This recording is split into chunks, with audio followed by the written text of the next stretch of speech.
Yes, people, welcome back to GNA TV and Chelsea Fan TV. I hope you guys are well wherever it is that you may be around the world. Lots to discuss again today. We're going to go through some little threads on Thomas Tuchel, some news on today and around Thomas Tuchel. Still trying to grasp and understand as to what was the real reasons why he got sacked. What were they? So we're going to look into a bit of that. And then we're going to talk about Graham Potter. Obviously, Graham Potter is close to being announced as the Chelsea manager as well. So we're going to be talking about Graham Potter today later in the show after the Thomas Tuchel discussion as well. We've got a thread on him. We've got a little bit of background on him. And then we've got like what I've got is like a FIFA squad option to do as well. In top of all of that, Graham Potter, Thomas Tuchel, which is what we're going to be talking today, the lines are going to be open again. Yep, the lines are going to be open again. So, yeah, it's going to be another big show today, guys. It's going to be a good show, big show. Make sure that you guys are hitting the likes, please. Just get the likes up, as always. Let's try and get over 100 likes, 200 likes if we can on each channel, if possible. And before we get in with this, let's cue in.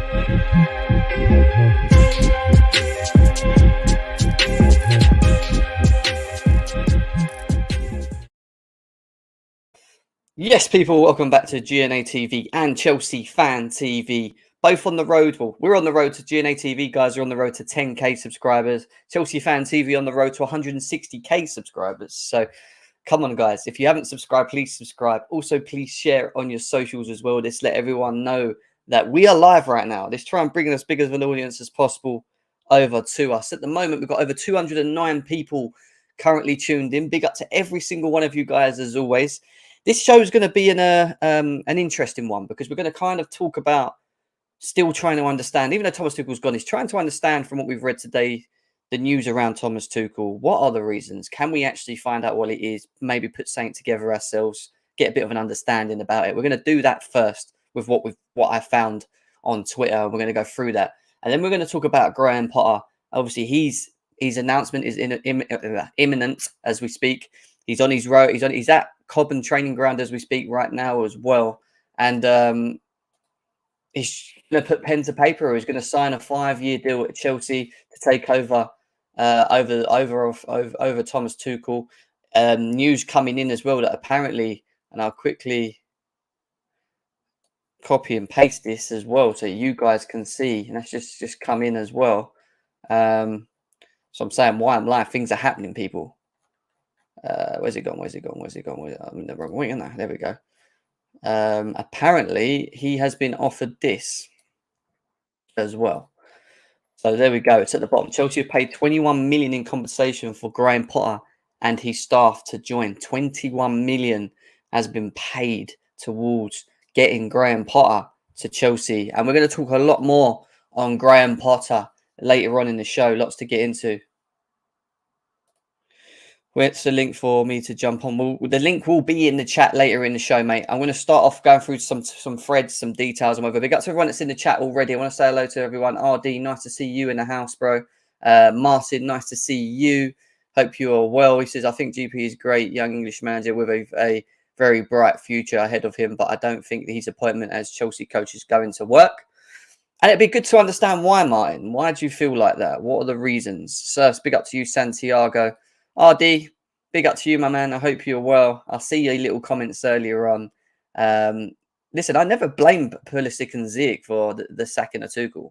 I just said that if we don't have players that want to be at Chelsea or don't want to play for Chelsea, and we know Ziyech didn't want to, Pulisic, even in his own demeanour from what we've seen recently, didn't look comfortable and he wants to leave, let him leave. So I said. I didn't say it was his fault. Right now, we don't need people trying to bring the mood down, Santiago. I don't know what's going on there, but big up to Jay. Big up to Declared. Miles is in the house as well. MA Mount, nice to see you. Maybe we Chelsea don't deserve Tuchel. Maybe not, mate. Maybe not. Texas Blue 24. Nice to see you. This is Potter's Peeps. Big up to you. Devin, Chelsea OG says Harry Potter bringing his magic. Andre. Yeah, big up to every single one of you guys. Nearly over 300 of you guys in already. But let's just get stuck into things because, like I said, we are going to open up the lines. I want to get through some of the stuff that I've got above, and we're going to start with the. Wait a second, why have I got this open? I was actually going to quickly promote something. I don't even know why I'm going to do it, but I was going to promote it. Let me quickly bring something up because something that maybe some Chelsea fans are not aware. I was prepared. I forgot to do one thing, guys. It's always the case. It's always the case. Where is it? Where is it? Come on, man. Don't slow me down. Yeah, there we go. That'll do. Right. So, Chelsea Football Club today have released, if you're not aware of already, the away kit. The away kit has been released as well. You can go on the Chelsea. We can go on the Chelsea website and go and purchase your away kit. I myself was on the verge of doing it, but I didn't get to finish purchasing. But I'll ask you again because it'll be interesting to know in the chat. Rating this kit out of 1 to 10, would you rate this kit? Would you rate this kit? I'll be honest with you guys. I'm looking to get a Thiago Silva away kit. I don't usually get names on the back, but I think Thiago Silva is one player that before he retires or leaves Chelsea that I have to get on the back. What do you rate this kit? Because I kind of like it. I don't think it's the greatest, but I think it's a decent kit. I'll probably give it a 7. Probably like what Gavman's given it. 8s is what we've got here. 3. The players version is ice cold, is what Martin's saying. 7 out of 8, 6.5, 0. We've got 0, 7 out of 10. I think it's not too bad. And if you are interested in that kit, you know where you can purchase it, guys. You know where you can purchase it. Go on Chelsea's website now and get your pre-order in. I think the pre-order is Wednesday. They're releasing the kits. I think it's Wednesday, they said. So, let's see what. Yeah, see what happens. Beautiful thread. What's this, Gravel?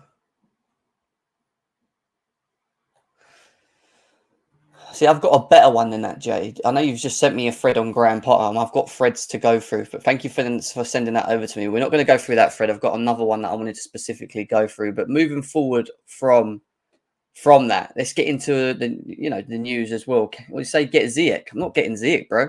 Why the hell would I get Ziyech? Why would I do that to myself? Come on, man. I'm not going to do that. Not going to do that.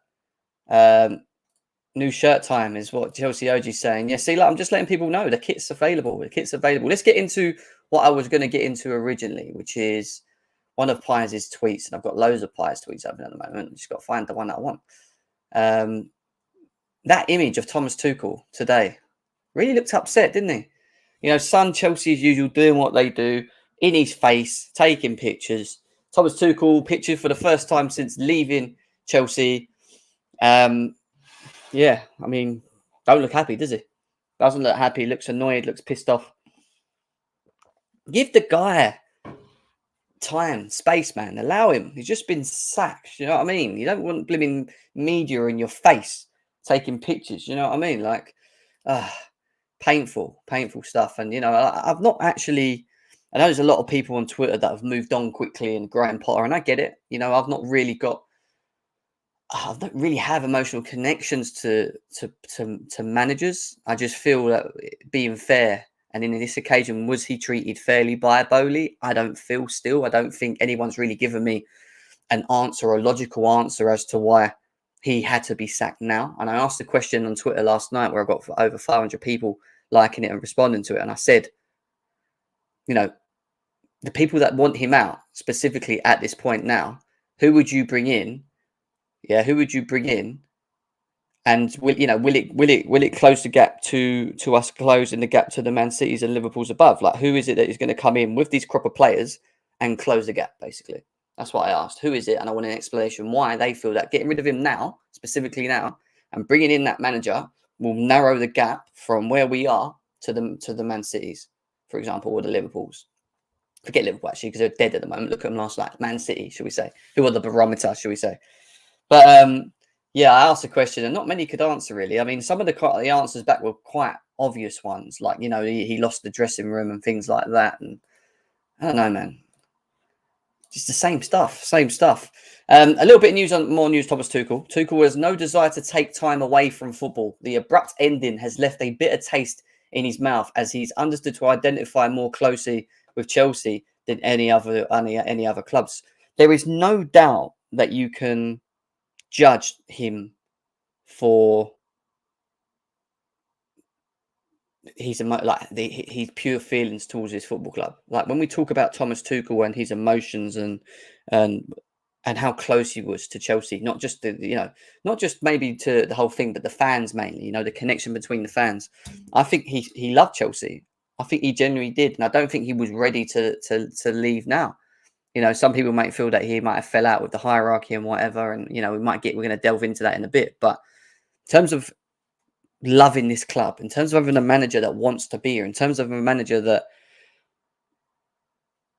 just purely wants the best for Chelsea, he could tell he was emotionally attached to this football club, and it is a shame. It is a shame that he's left so early and in the way that he's been sacked. It's not ideal how it's all happened, but it goes back to us being so cutthroat and why Chelsea fans are finding it more easier to move on than maybe some others that have the emotional connection to the manager. Is because they're used to it under Roman Abramovich. And under the Roman Abramovich era, we know how it was. We know how cutthroat it would have been. We had the same issue with Ancelotti. When we got rid of Ancelotti, it was the first time I got a bit emotional because I wanted Ancelotti to stay at Chelsea. Mourinho for some, Conte, Sarri's, whatever, Thomas Tuchel. So, I get how we kind of move on quickly in many ways. Like we're kind of set up or we're programmed in a way where we just expect it. We just do it. That's the way we are. And others, they build this emotional connection to a manager and they find it a lot harder. And there's no wrong way about it. It's just how people feel. And I think as Chelsea fans, we need to respect the fan, how they feel at the point of the time on this manager, not question it. There's a little thread before we get into a bit more on him. And we've got an article from Athletic that we're going to go through talking about Thomas Tuchel and his time. But what they're trying to do is they're talking about both sides, what they feel both of the sides of the issues were with Bowley, with Thomas Tuchel. But before we do that, there's a nice thread here below from Jante CFC, which he done up quite nicely, actually. I'll give it to him.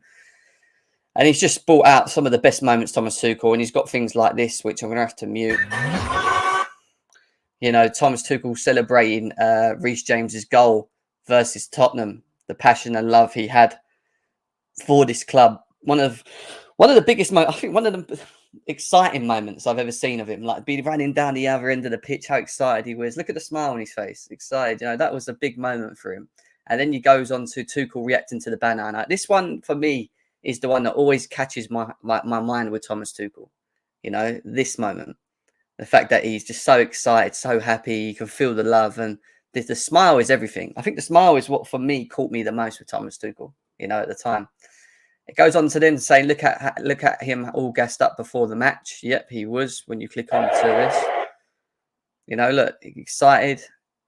He's up for it. This is the Tottenham game. And then he goes on saying, don't think we'll find another world-class manager that cares about our club the way Tuchel did for Chelsea. Just exactly what I said before. We might do. Graham Potter may do that. We can't sit there and say we don't think we will ever. Ever's a strong word to use. But the amount of passion and connection that he had to this football club, some of the comments about driving coaches when we was in the hard time, being sanctioned, driving coaches, taking a coach and driving to the players to games if we ain't got money or if we go down and whatever. Like, he was serious. My last information is we have a plane and we can go by plane and come back by plane. If not, we go by train. If not, we go by bus. If not, I will drive a 7-seater. That is the type of manager that we had at Chelsea. That's the type of guy. He's the guy who was. You can't knock him for who he was and how he was with us, Players putting kisses on Thomas Tuchel's shoes after winning the UCL. I remember that as well. He fulfilled his dream together with Thiago Silva. And if you haven't seen already on Instagram, Thiago Silva's crying emoji faces to the announcement of Thomas Tuchel leaving. Quite upsetting, to be fair. He's achieved it with him. Tuchel versus Conte will ever be hilarious passion. This man had passion and second to none winning mentality. I remember this moment, one of the heated up moments of the Chelsea, his Chelsea career, shall we say. That was funny, I ain't gonna lie. That was funny. That kicked off big time. And he got red. And he got punished. Taking the piss. Thomas Tuchel's post-match celebrations after beating Real Madrid in the Champions League final. Remember this? Remember this? I remember this. What a game this was, man. I remember this. We played so well against Real Madrid.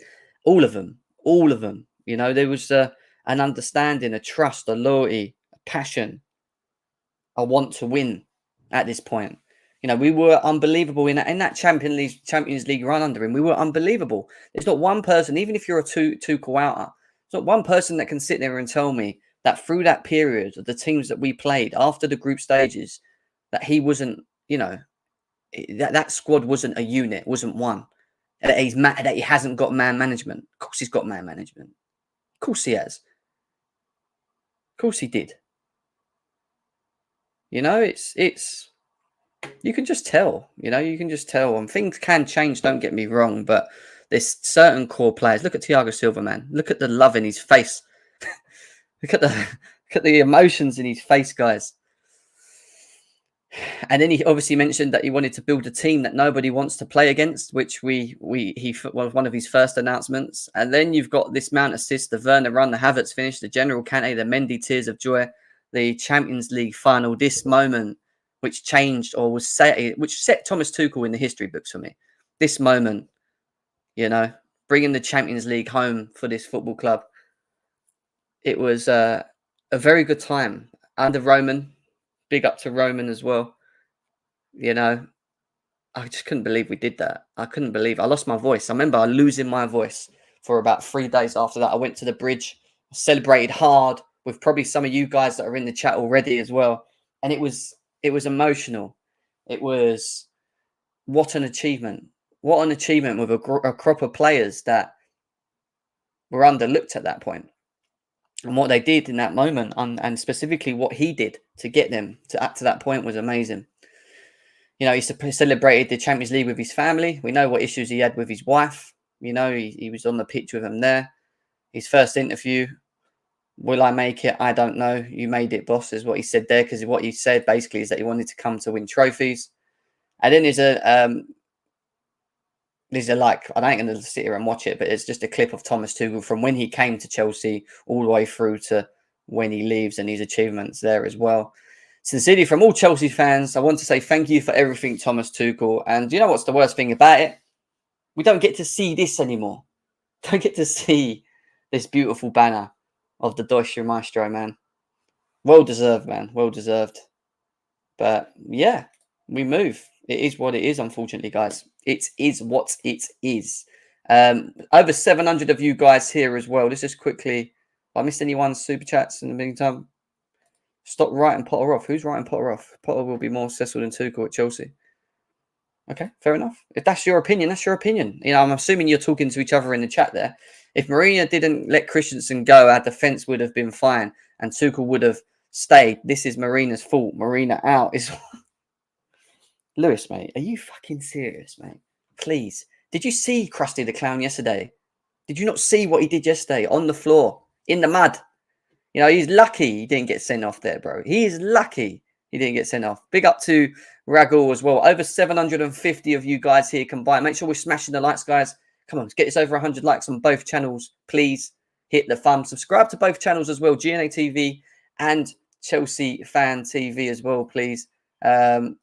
What else have we got here next that we're going to go to? And now we're going to get into the thread. Before we got into Graham Potter, which we're going to talk about, and we've got a thread on Graham Potter. We've got some little bits and bobs to go through, and we've got a FIFA squad builder to try and maybe work out what he will do from what we know of him, really. But to finish off with Thomas Tuchel, or one of the things to finish off with Thomas Tuchel before we go to the last bit, is that there was a thread from The Athletic, and basically they were talking about, and I'll read it out. Tuchel's initial wish list was De Jong, De Ligt, Rafinha, Kimpembe. The owners delivered none.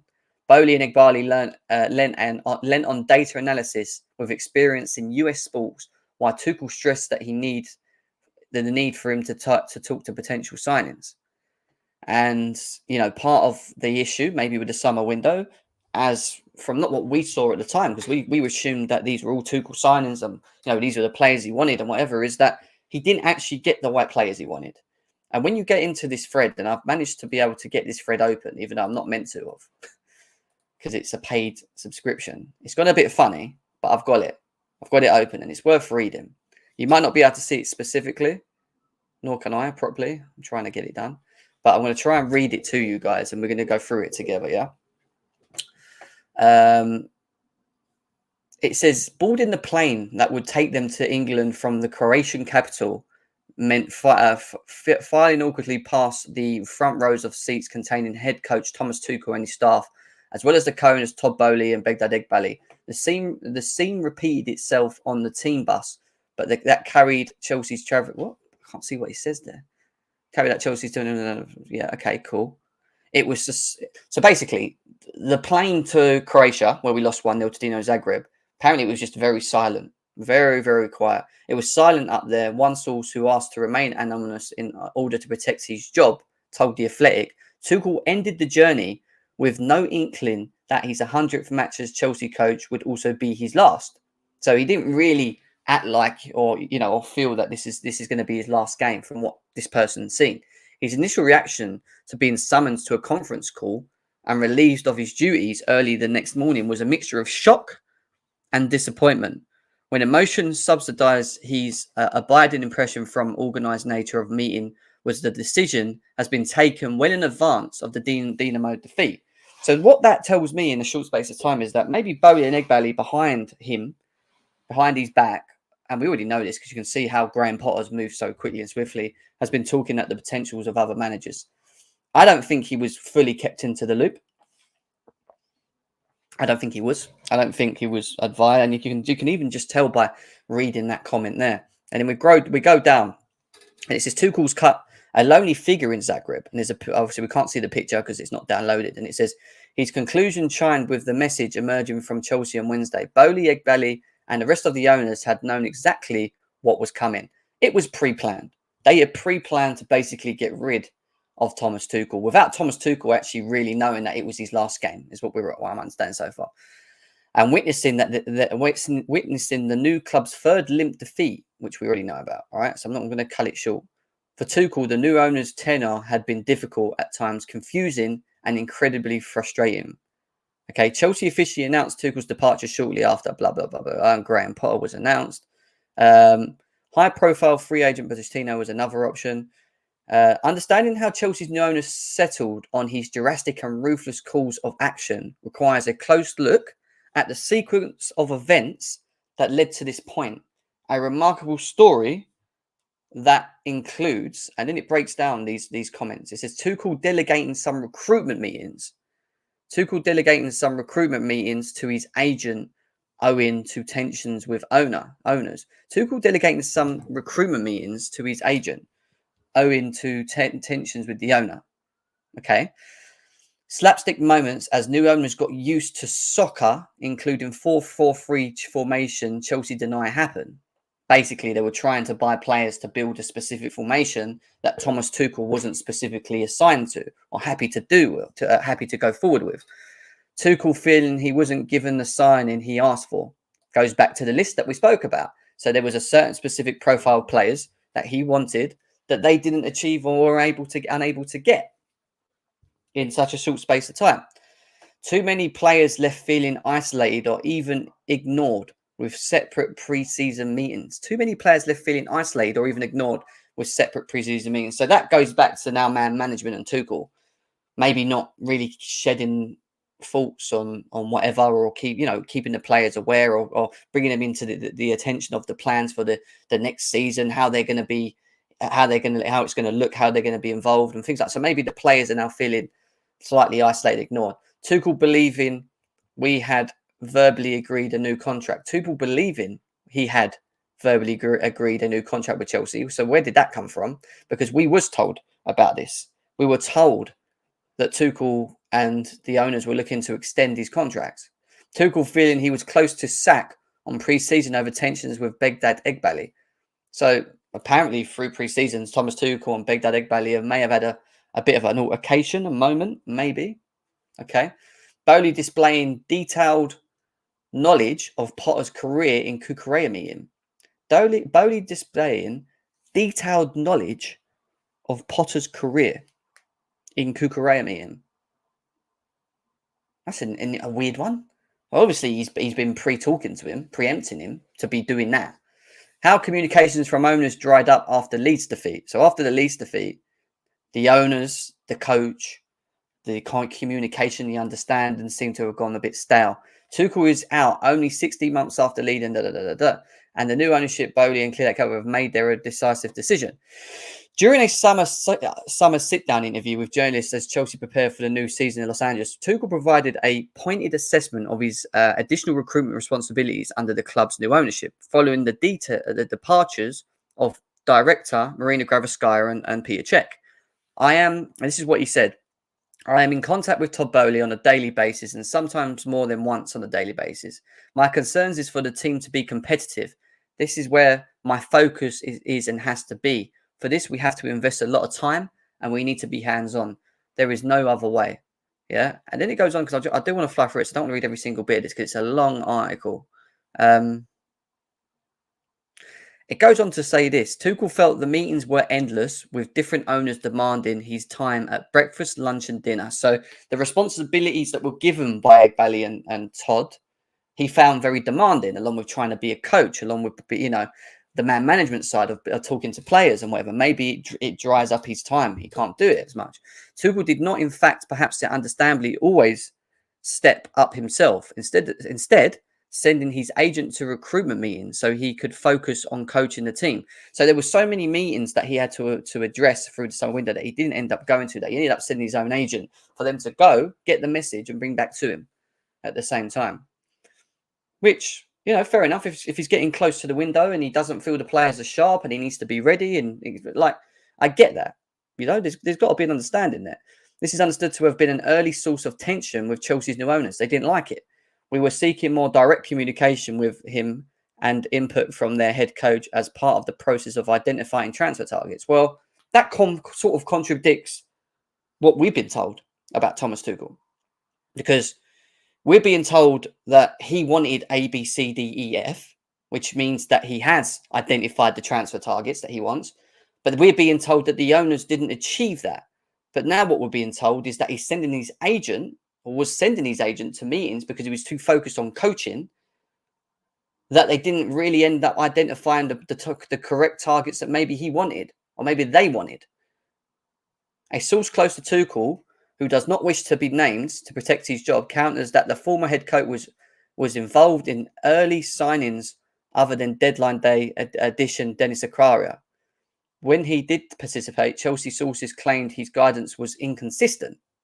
Weird one. Weird one. Some of the owners advocate a potential move for Gabriel Jesus early in the summer, but Tuchel, perhaps scarred by the Romelu Lukaku experience, insisted he did not want a number 9. He later reversed his position, but then felt frustrated when Chelsea owners did not pursue the deal, and Jesus, who was very keen to move to Chelsea, joined Arsenal. Eventually, Aubameyang arrived on deadline day. Again, that's very weird, isn't it? Didn't want it, then he wanted it, and then they didn't want it. Do you get what I mean? It seems like just a lack of communication, a lack of understanding. A lot of responsibility maybe that he wasn't ready or wanting. When Bowley was intrigued by the possibility of signing Ronaldo after meeting Mendes, Chelsea head coach made his opposition to the potential deal known in no uncertain terms on several occasions. His opinion was informed by the problem by the encountered managing Neymar and Mbappe. So he basically said he didn't want that type of player. He didn't want that profile player. The man management may have been hard with it. He's done it with Neymar and Mbappe. He didn't want that. He wanted to try and build a team, a squad, a team that you would be feared of. Tuchel urged that the harmony of the squad would be damaged by Ronaldo and helped by Aubameyang. The problem, however, was that only notion of harmony had already been lost. So at this point, this time, which was getting to the end of the window, I would use the word trust or understanding or wanting to work together kind of just fizzed out, because maybe what Bowley wanted, Tuchel didn't, and then maybe what Tuchel wanted, Bowley just didn't achieve. So they ended up kind of just going a bit stale. And do you know why that's probably true? Is because when you look at the window that we had and how long it took us to really just sort out the central back area, to really tie down our targets, the amount of different targets that Chelsea Football Club were looking at to try and bring in, to try and, these are things that supposedly have maybe made their relationship hard. You know? I know there's super chats to go through. I'm going to come to them in a second. I'm just getting to I'll say get to the end of it. This is long, man. This is a long article. I don't know if you guys want me to go through the full of this because it's long.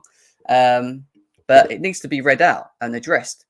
Tuchel grew outside of recruitment. Tuchel was unhappy at being asked to feed back to Dembele about his team meetings and felt he was likely to be sacked during pre-season because of it. Only for Bowley to smooth things over after Chelsea had lost away to Leeds a few games after. So why does he have to? So why would Tuchel was unhappy to being asked to feed back to Dembele after his team meeting?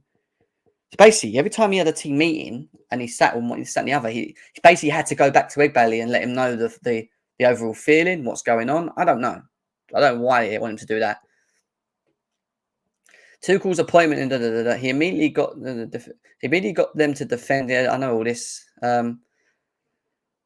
Tuchel single conversation. So then it goes, but in the second half of the tenor, the approach shifted dramatically. Tuchel did not initiate a single conversation with one first-team player for more than a year, offering a guidance on how the player could get back into the team whenever they fell out of starting 11. So basically, what they're saying there is he didn't build up any real confidence with specific players because he just didn't want them. So it kind of, the communication between him and them just dried up. There was no real interest.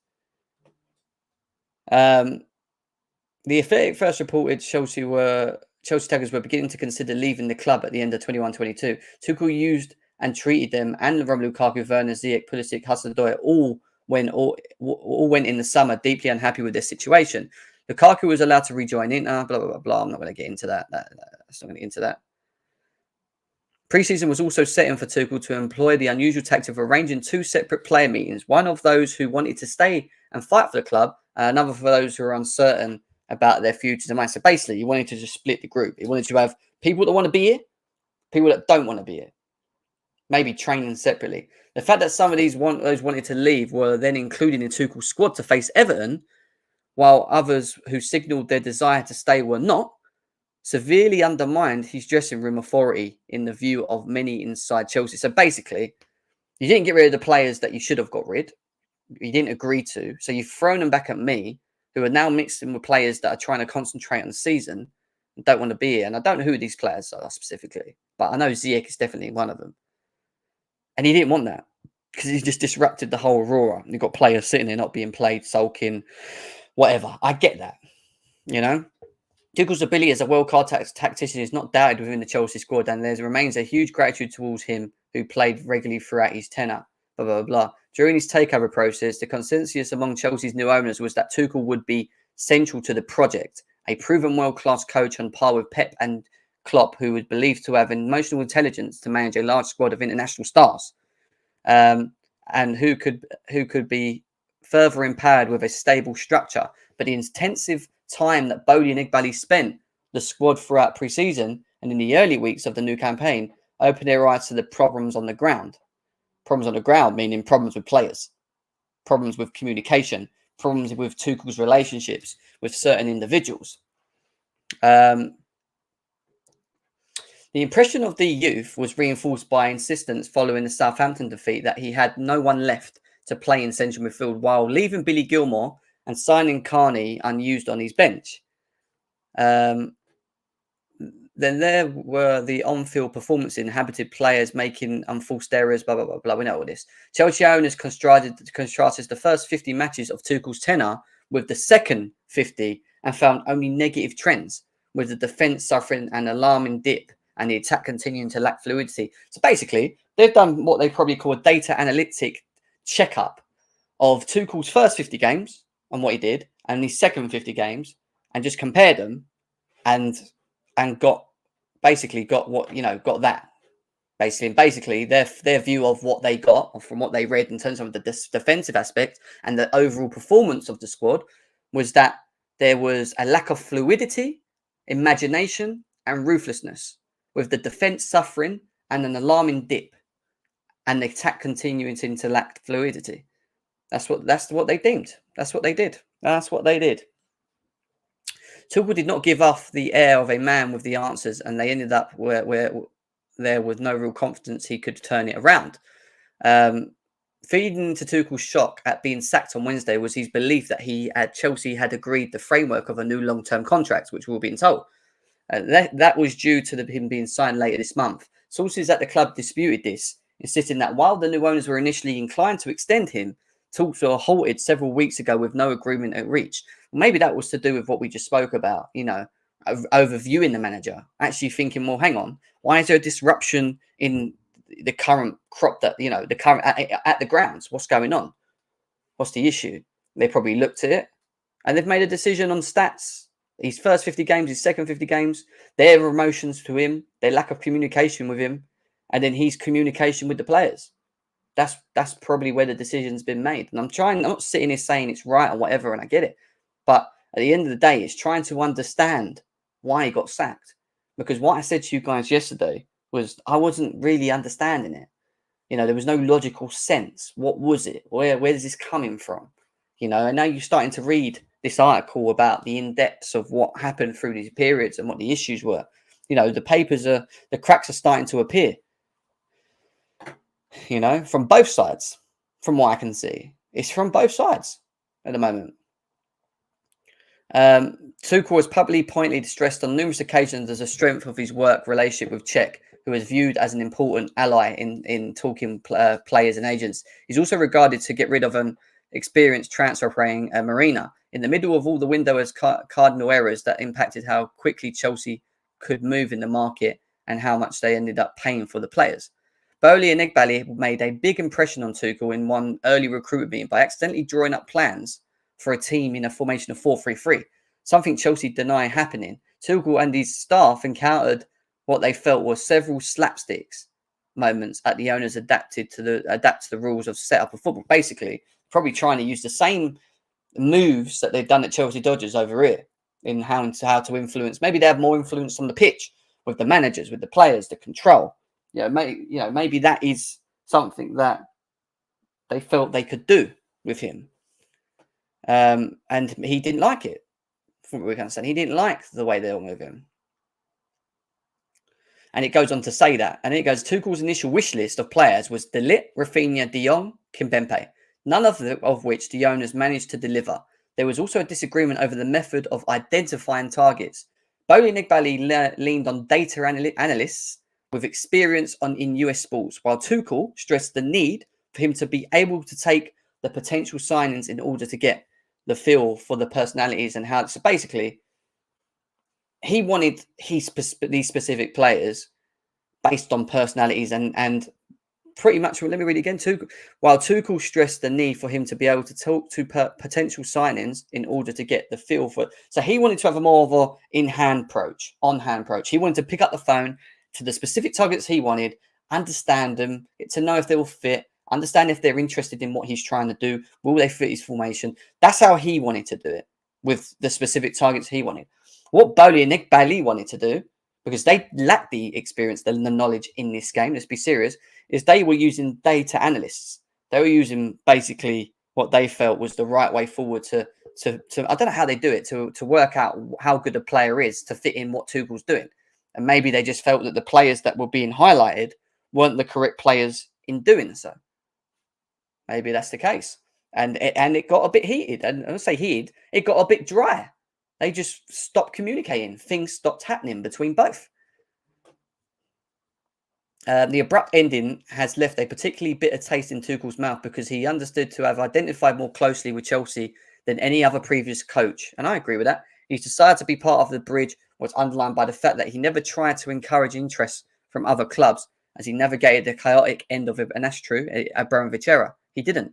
He never looked away. He never looked to try and move away from Chelsea. Bowley contacted Potter to ask. Around the same time, Bowley also contacted Potter to ask about Cucurella, seeking additional information on the Spaniard.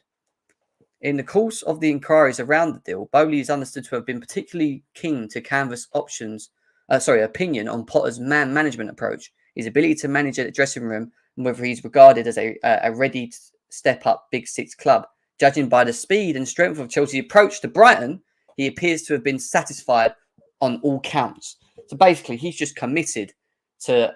So basically, Todd Bowley has been talking, and this is a while ago now, because we signed Cucurella a while ago, to Graham Potter in around the time that we were going to buy Cucurella. And while we were talking about the negotiations of Cucurella, he also was intrigued in Graham Potter, in his man management skills and the way he does things. So maybe Graham Potter sold him a dream. Maybe that in itself has built this idea to commit to him in the long term. You look at it on the other side from the Thomas Tuchel aspect.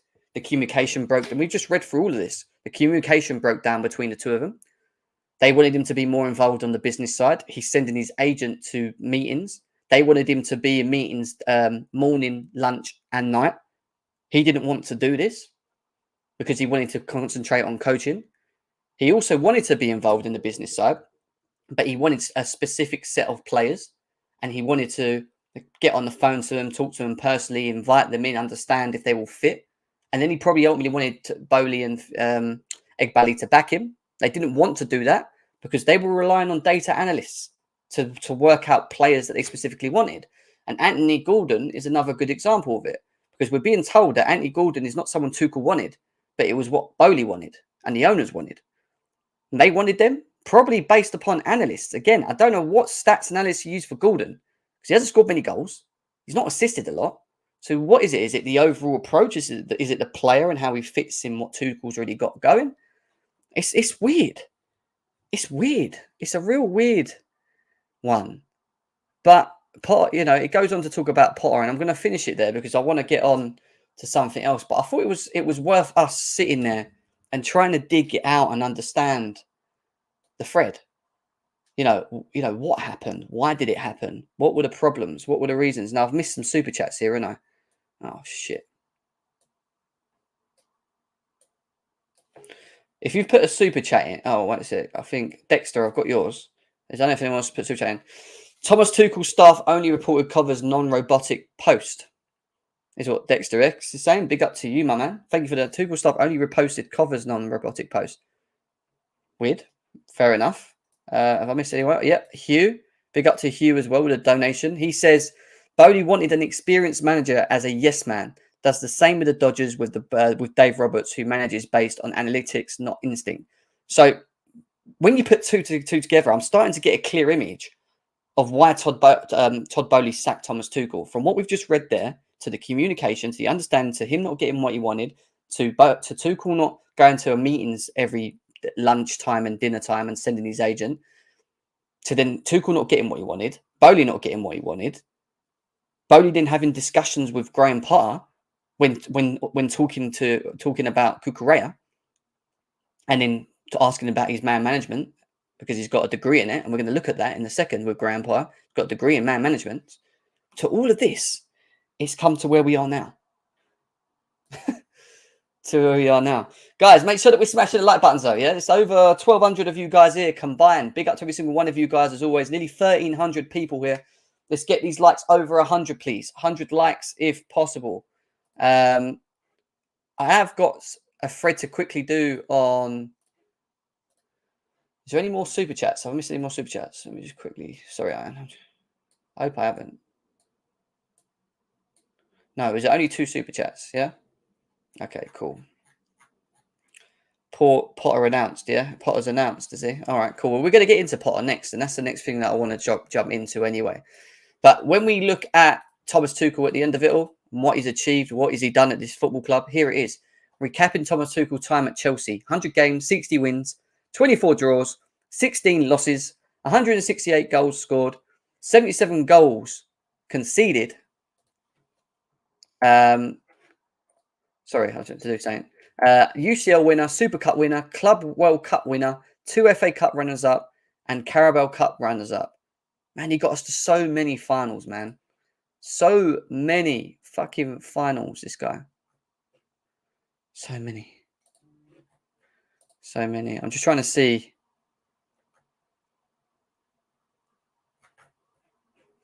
There ain't no announcement yet. There's no announcement. So, yeah, there you go, guys. And that's it on Thomas Tuchel. That's it. And I wanted to go through that and try and put not a closure to it, because I don't think people can do that so quickly, but try and understand it, even if I disagree with it or not disagree with it, or if you don't disagree with it. it's definitely something that we would needed to know, you know. Let me just go on to Fabrizio Romano because people were saying it's been announced. Because I was about to bring up this saying document. Is it a Fabrizio Romano thing? Let's have a look. Where's the announcement? Yeah, I know that he's arrived, and I know that he's doing documents. But what am I missing here? Am I missing something? I know he's got a 5-year deal. Where is it? Because Fabrizio Romano's not said it. Who's announced it? Where? Someone tell me where it's been announced. Because I'm looking at Fabrizio Romano now. There's nothing there. It's just he's just saying, oh, he's officially the new Chelsea boss. Okay, I've got something here from Pies. Okay, fair enough. But anyway, we'll come to that. And actually, Joe, we'll come to that now. Obviously, he was meant to sign the documents, but we'll pass that now. Let's get into the actual announcement from what I've got here from Pies. And this is his comments. I am incredibly proud and excited to represent Chelsea. This is a fantastic club. I am very excited to partner with Chelsea's ownership. I look forward to meeting and work with an exciting group of players to develop a team and culture that our amazing fans can be proud of. So he's talking about it. Listen, I'm here to back it. I'm here to back the manager. I will back him. Whether I agree with what happened with Tuchel is down to me, is down to you guys. But ultimately, Chelsea moves forward and moves on, and it does. And at the end of the day, Graham Potter's come in, and Graham Potter deserves to be given a chance and the opportunity. My thing with Graham Potter is, are we going to give him enough time and allow us fans to see his vision? Because he's going to need time. This ain't happening over a small period of time for me. He's going to need time to build and create the whatever it is that he's going to create to get the specific profile of players he wants. He might not want certain players that are already here. Who knows what he's going to do? But he's excited. He's now officially announced. Chelsea Twitter, is it? All right, let's go to Chelsea Twitter then. Let's go to Chelsea Twitter. Who can make the first? Oh yeah, they have. Yeah, there it is. Let's open this up. The Graham Potter is people the new Chelsea manager. Welcome to Chelsea, Graham Potter. Chelsea Football Club is delighted to welcome Graham Potter as our new head coach. He's joining Chelsea on a 5-year contract to bring his progressive football and innovative coaching to the club. Potter is one of the most exciting coaches in the game. Started his journey in Sweden. Let's get into this a bit. The 47-year-old educated to a degree level in discipline beyond sport and has combined these experiences to forge a collaborative, forward-thinking approach. This has been evidenced during his Brighton days, where he achieved the club's highest ever league finish in the season. On making the move to Bridge, Potter said, "I'm incredibly proud and excited to represent Chelsea FC, the fantastic football club. I'm very excited to partner with Chelsea's new ownership group and look forward to meeting and working with the exciting group of players and to develop a team and culture that our amazing fans can be proud of. I would also like to place my sincere thanks to Brighton for allowing me this opportunity, and particular to Tony Bloom and all the players, staff, and supporters." Todd Bowley, the chairman, here it is. Todd Bowley, the chairman's comments. Todd Bowley, the chairman, says, "We are thrilled to bring Graham to Chelsea. He is a proven coach and an innovator in the Premier League who fits our vision for the club. Not only is he extremely talented on the pitch, he has skills and capabilities that extend beyond the pitch, which will make Chelsea a more successful club. He has a major impact at his previous club, and we look forward to his positive impact at Chelsea. We look forward to supporting him, his coaching team, and the squad in realising their full potential in the coming months and years." Big Dally also come out and said, "Graham is a football innovator, a winner on the pitch, and a leader off the pitch. He has deeply impressed with us with the idea and approach to football. We are thrilled to partner with Graham to build a winning team." And then it goes on to say, "One of that embodies the culture of a collaboration, innovation, teamwork, player development, and a commitment to excellence on and off the pitch. We are fortunate to have Graham and his team as our partners. Potter will take charge of the team immediately." Joe, the one thing I find a little bit disrespectful out of all this, and I'm happy, great Potter's here, and I'm looking forward to seeing what the vision is. So they spoke about vision, giving him the chance, the opportunity to show us. Yeah, I want to see these owners give him the chance now and back him. They've committed to this. They've full-heartedly committed to his idea, his vision. So they've got to give him the time.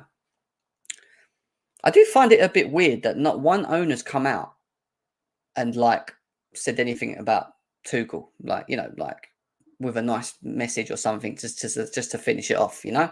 Nothing. I know they've been busy trying to sort out the manager and stuff, but I don't know, man.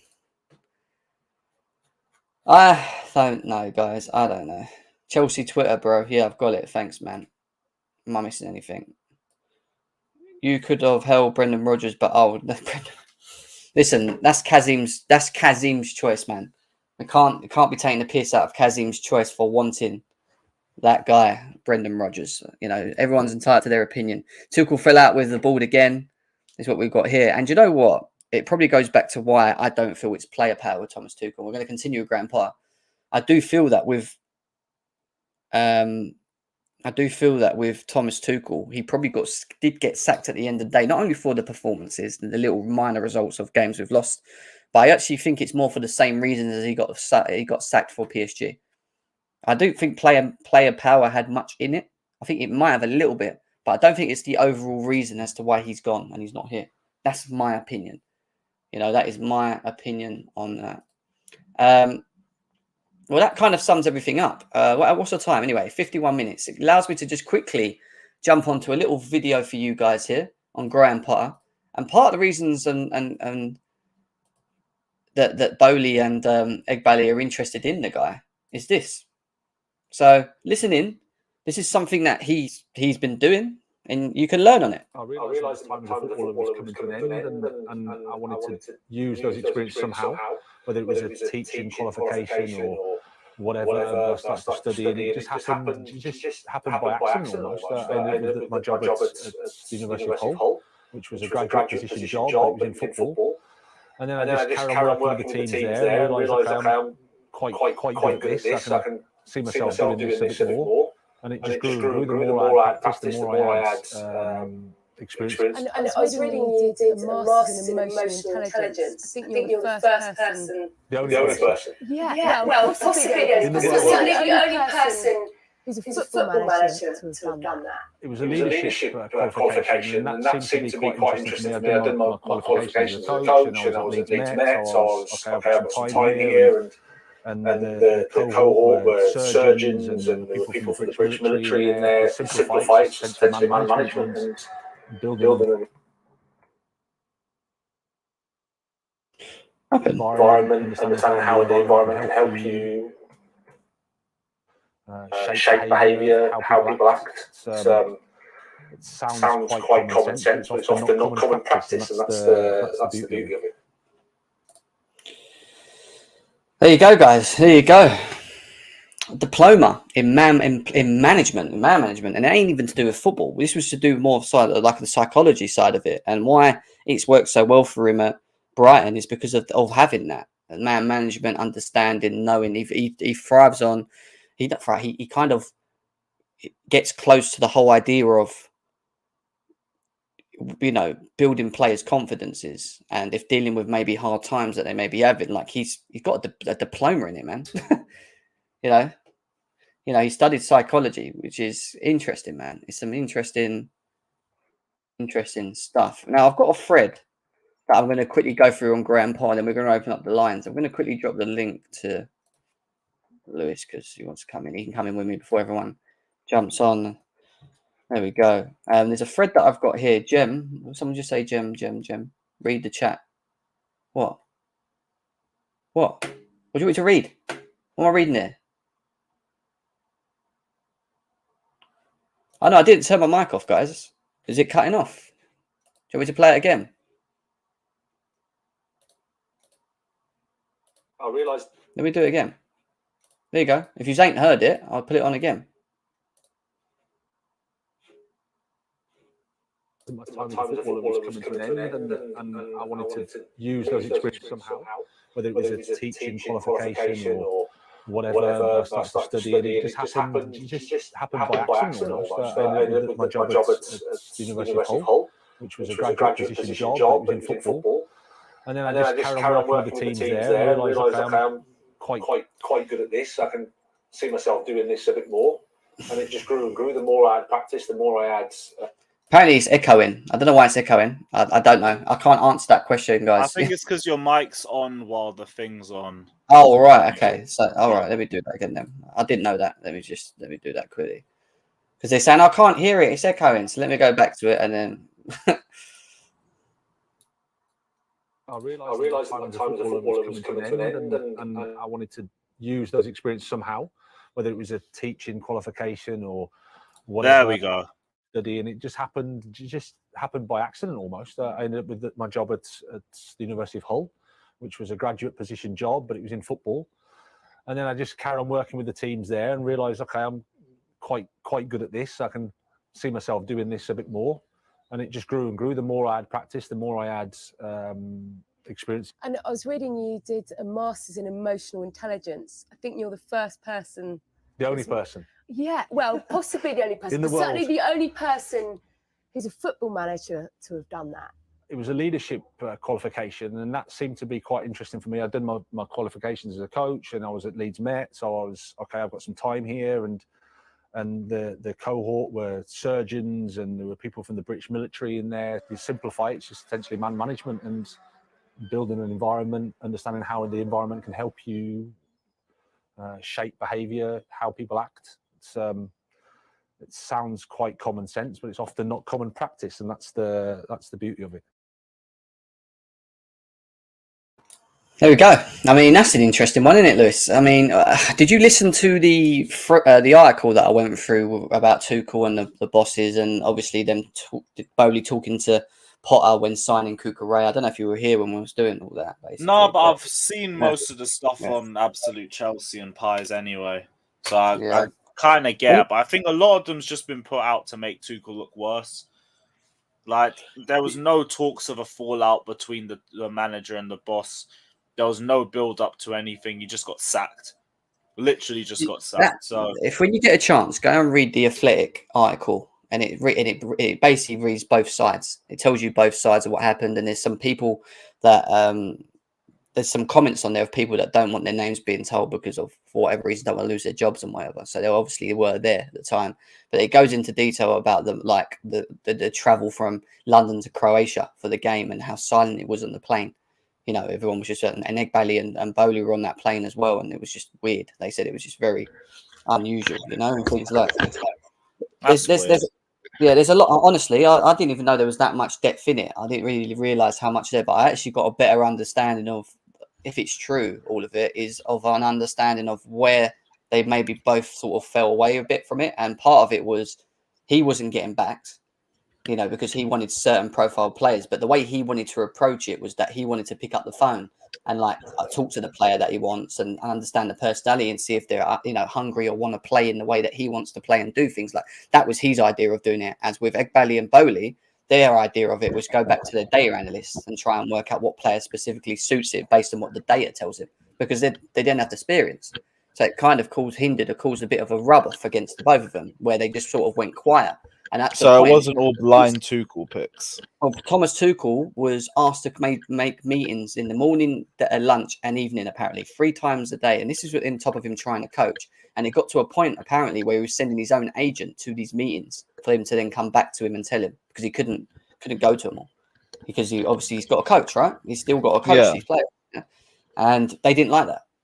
That's what he basically says. They didn't like that the way that he maybe didn't scheduleize or organize himself to work around. It was too organized. Who the fuck wants to talk to their boss 3 times a day? Listen, that's what I'm saying. It's really in depth. Like, I didn't realize some of this stuff. So when you get a chance, go and read the Athletic comment. Yeah, I'll have a look at that. Definitely. Quite a lot on there. I didn't get to go through all of it, but there's quite a lot, and it kind of gives you a better image. But from both, it's not biased to one side or the other. It's just both sides. It tells you both sides, which is quite interesting. Shady Nation, thank you for the donations, and get over it. We not Arsenal. Thank you, TT. We are over it. So I say we're over it. I mean, some people can get over it, some people can't get over it. Some people take longer. We can move forward. Graham Potter's pot smoking blues. We're out here. Do you know what I mean? Thank you for the donation, though, bro. I appreciate that. I have got a thread on Graham Potter that I wanted to go through with you guys, and then obviously we'll open the lines and whatever else we'll talk to. We'll talk to Lewis as well more on it. But there's a thread here of an analysis, Lewis, that we can go through about Graham Potter and why maybe Chelsea signed him on. And it goes on to say that Potter is not the man of one system only. Ever since he arrived at the Amex, he used a variety of formations, including both a back three and a back four, with personnel changes common, but his underlying principles always remain the same. Does that sound a lot different to you, just from that small comment there, than what Thomas Tuchel was doing? No, but that's why I think the transition might be a bit better than we thought, because it'll still be a very similar sort of formation and maybe style of play that we use, but I think there'll just be more attacking patterns, which might get the better out of our attackers. And I agree with that. It might be the case that he does it a little bit differently, but in a different, like you said, the fluidity might just be there. Something that we don't have with the forward line is the fluidity. You might see that the transitions. We have fluidity in the attack. We just have no end product. Well, then he's going to have the same problem, isn't he? Really, but it goes on to say that Potter likes his teams to play on the front foot and take proactive approach. Last season they were fourth in the league for averaging possession, just behind the big three: City, Liverpool, and Chelsea, which is quite impressive. I love that. Potter's psychedelic blues. Let's go. Build up. It says whether using a back three or a back four during build up, Brighton's aim is the same: to stretch the opposition's first line of the defence, and so they make full use of the width in the deeper areas. They always have a good coverage of width here, regardless of formation. So when you look at what he wants to try and do with us, in terms of having natural width, he's going to get that, right? Cucurella, who's already played under him and understands what he's probably going to do, and Reece James. So, wanting natural width is something that he's got in terms of a player profile, already at Chelsea. So he can make it work, which is going to be interesting to see, really, whether he sticks to a 3 or a 4. I think he's going to go with a 3, but we'll see. In addition to this, the wing backs also stay extremely wide and slightly more advanced, disturbing the wingers of the opposition with their presence, which forces them wide and opens up the. So basically, I think Thomas Tuchel I can't think about this, but he gets his wing backs to hold the line. They literally hold the line, so it kind of drags the opposition forwards or whoever it is wingers to sort of follow him, especially when they haven't got the ball. And it takes them out of position because they're so high up. Which is kind of what we do anyway, isn't it? With James and Cucurella, they're always so high up the pitch, aren't they? Yeah, so they will definitely thrive from this system. This is one area where his system contrasts to Tuchel, as the Germans likes to play his centre backs in a back three close together and the wing backs very high. The reason for this is due to differences in the way the two want their teams to advance the ball. Okay. Chelsea under Tuchel like to progress the ball mainly through the central corridor, do they? And in Kovacic and Jorginho, they had players who were well suited to this. Having 3 centre-backs and 2 central midfielders close together in the centre allows them to overload the opposition and dominate this area, facilitating progression. Brighton, on the other hand, don't use the centre of the pitch as much. Their usual build-up shape is 3-1, 4-1, but the DM/pivot don't always play a major role in possession. See what they're doing there with it. So it's kind of the same setup, but he likes to facilitate a 3-1-4-1, which means he actually likes to have a holding. And we got a holding? Zakaria or Jorginho? No, we can't have Who knows? He might be the guy to revitalise Jorginho. Not in a once, do you reckon? Matt, would you say that? With a 3-1-4-1, he's going to have a lot of people in front of him. How would we play a 3-1-4-1 though? How would we actually be able to do that? I mean, we've got more 8s, so it would work. We'll for have Gallagher. a triangle between the DM and the 2 8s. Then, the wing backs or midfielders can push a little bit further back as well. Create a few diamonds. Maybe Brighton stretched the pitch with the back 3 being wide, and the wing backs at a more advanced horizontal line, giving the wide centre-back a chance to dribble up the pitch before playing a vertical line. So a bit like what we do with our centre-backs, where they progress forward and then our wing-backs sort of push further up and they just do that long diagonal ball. Same thing. We do that anyway. This is Brighton's main pattern of play. Once the CM receives, there's a few variations of what happens next. So then it says, when the drop-in forward plays to the central midfielder, he drags a centre-back out of place allowing another forward to exploit the space behind. So as soon as the ball gets received there, he drags him out, and then the other forward runs into that space. So the way Graham Potter attacks it is that when space is created by players, which is what he's going to ask them to do, he wants the other player to run into that space, which is something we cry for, right, Lewis? They never run into the spaces, or they run into the space, but they never get the ball. They don't get the pass. Never. Exactly. So he's going to have to really drill into them to be progressive already, from what I'm reading. Like, they're going to have to move that ball quick. So if we're going to have people like this, will suit Havertz. This kind of shit will suit Havertz. You know that, didn't you? In terms of running into pockets of spaces. Yeah, it's all about what he does in the space. But hopefully Potter can give him a bit better of an IQ. Never know. It might be one of the players that thrives under Potter. Yeah. Hopefully not. Hopefully he does. If the centre doesn't follow, then there's an option of a quick switch to the wing back on the opposite side. Here, the wing back is in between the lines. Welbeck wide wing back found with a line breaking pass and lays it to Welbeck. So if your space is not in between the middle, space is always on the wing back. So once it reaches the wing back, then the space in the middle opens for the strikers to run into. So basically, they just always target this. So as soon as there's a little bit of space, the players run into it. Doesn't matter where they are in that position. They just always make space for themselves, which is great. It's a great idea, really. It's good. Brian also utilised a range of rotations when advancing up the pitch, and these can involve a whole host of players. Variability information when breaking down low blocks. Now, this is one thing, Lewis, that we fucking have struggled with for about 3-4 years, low blocks, yeah? Here's the LCM is marked, so moves infield. His marker doesn't realise he's dropping in. I don't know what that means anyway, but yeah, I think he's showing us. I don't really know what he's showing us. It's really hard to do to show from pictures sometimes. I'm reading it and I'm like, okay, yeah, different rotation here, but the same principle applies. Different players are involved, but this creates unpredictability, making Brighton play a lot more potent. I want to know about low blocks. I mean, they've never really had to play low blocks, though. They're Brighton, aren't they? Brighton's shape in attack can therefore vary, but the most common variant is either a 3-2-5 or a 3-1-1-5. 3-2-5 or a 3-1-1-5. Look, so you've got 5 forwards. That's confusing. Potter likes to have his front 5 staggered, not all playing on the same horizontal line, which stops horizontal passes from being played and allowing more direct advance. So basically, you've got 5 people in the forward line that are not all horizontal. You know, like like when you look at a defense, they're horizontal, aren't they? They're all lined, basically. Yeah. With the forward line, they're not that. They're kind of scattered. They kind of make it hard. But there's 5 of them further up the pitch in them holes, waiting to receive balls. That's weird. I need to see that. That is really weird. 3-2-5. If we start fucking up with that formation.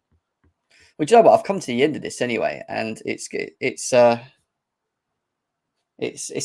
mean, there's not. I'm not going to sit and read it all because there's tons, but he's done it, and it's a good thread. Again, if anyone wants to really read it, go and check out OH99i on Instagram. His thread's gone quite big. You know, he's doing quite well as well, so people are reading about it. So check it out. But 3-2-5. What the hell? Did I have any super chats coming in the meantime while I was doing that? I don't know. Tuchel was not the owner; he was an employee, is what President Jafar says with his donation. Okay. What else we got here?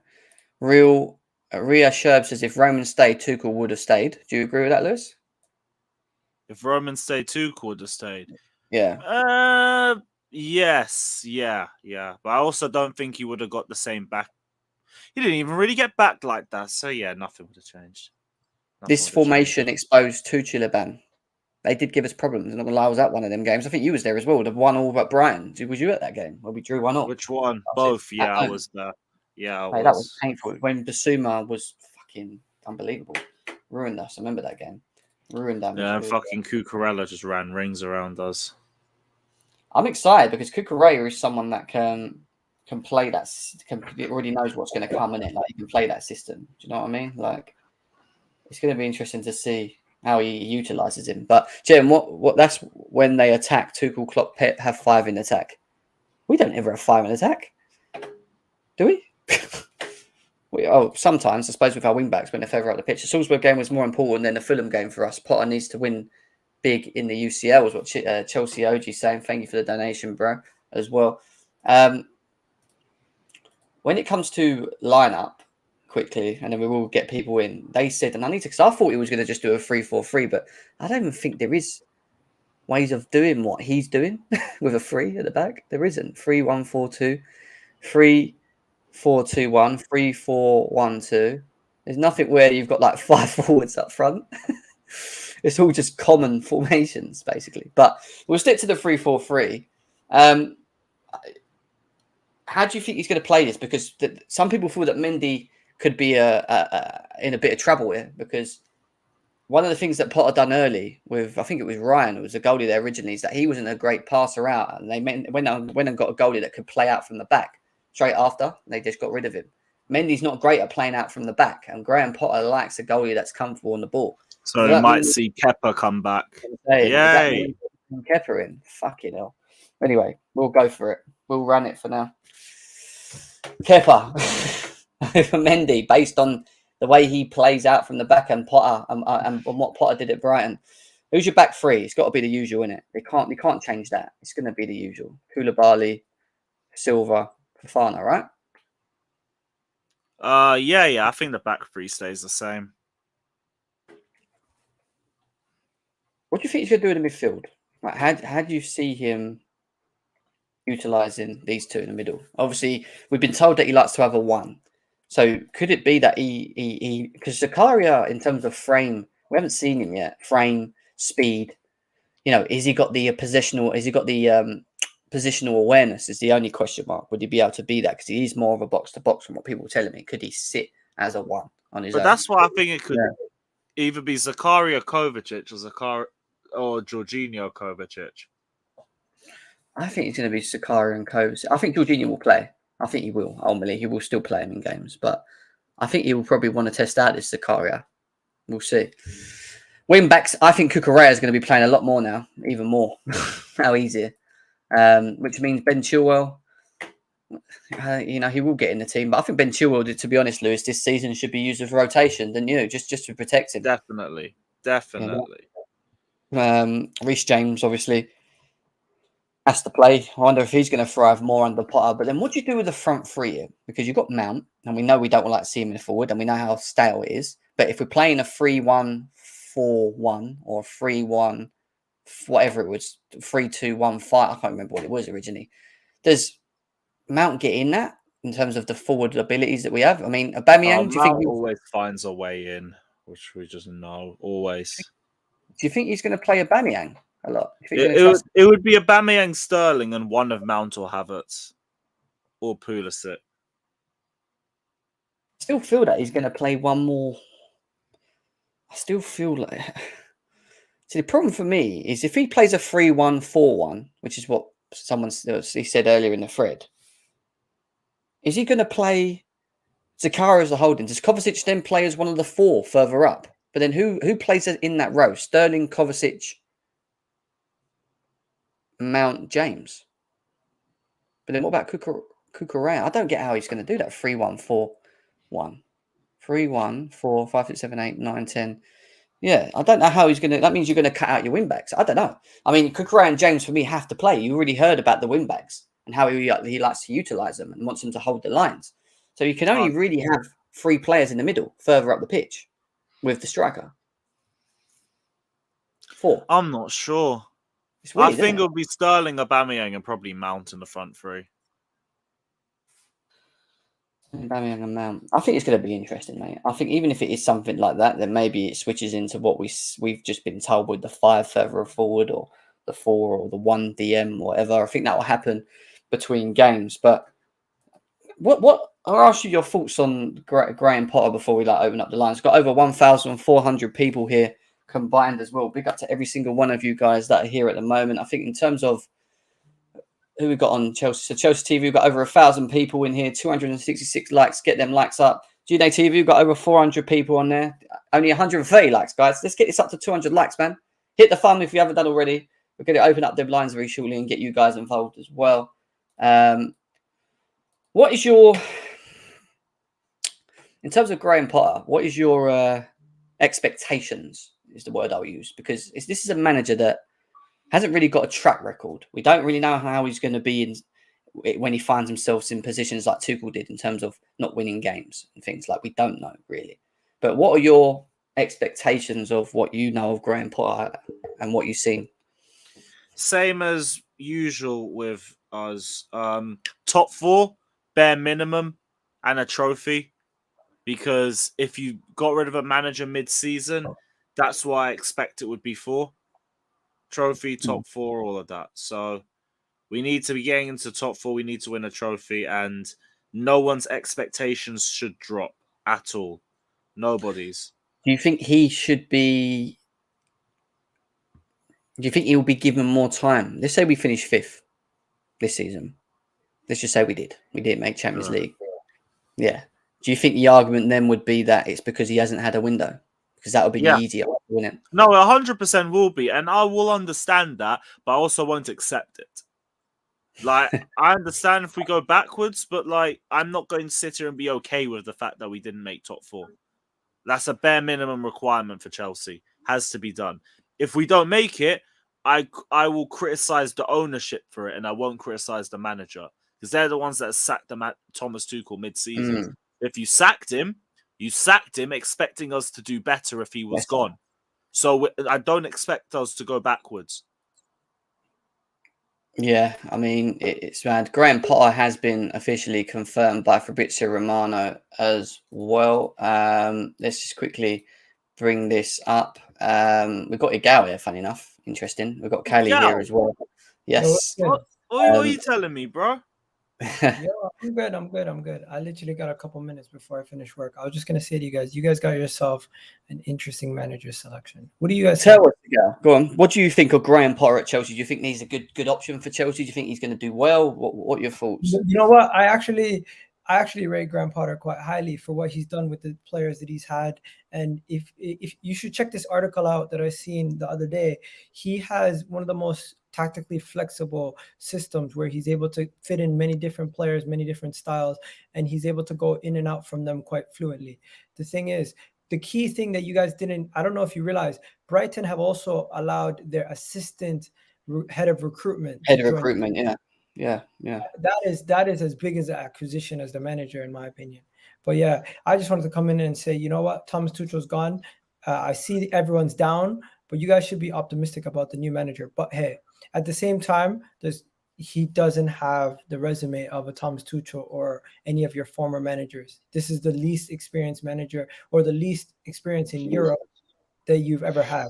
So yeah, there's positives and there's negatives. Just give him time. I think the most important thing, what you just said there, is the time thing. He has to be given time, because you're not going to be able to see a manager's vision if you keep doing what Chelsea have been doing for the last 20 years, which is give 2 years and fuck them off and just keep, trying to bring managers in and try and win on the short-term basis. They have to, if they see him as the long-term vision, they now have to put up with moments like Tuchel had, where we were losing games, we weren't winning, for that, and be prepared for that. That may happen with him.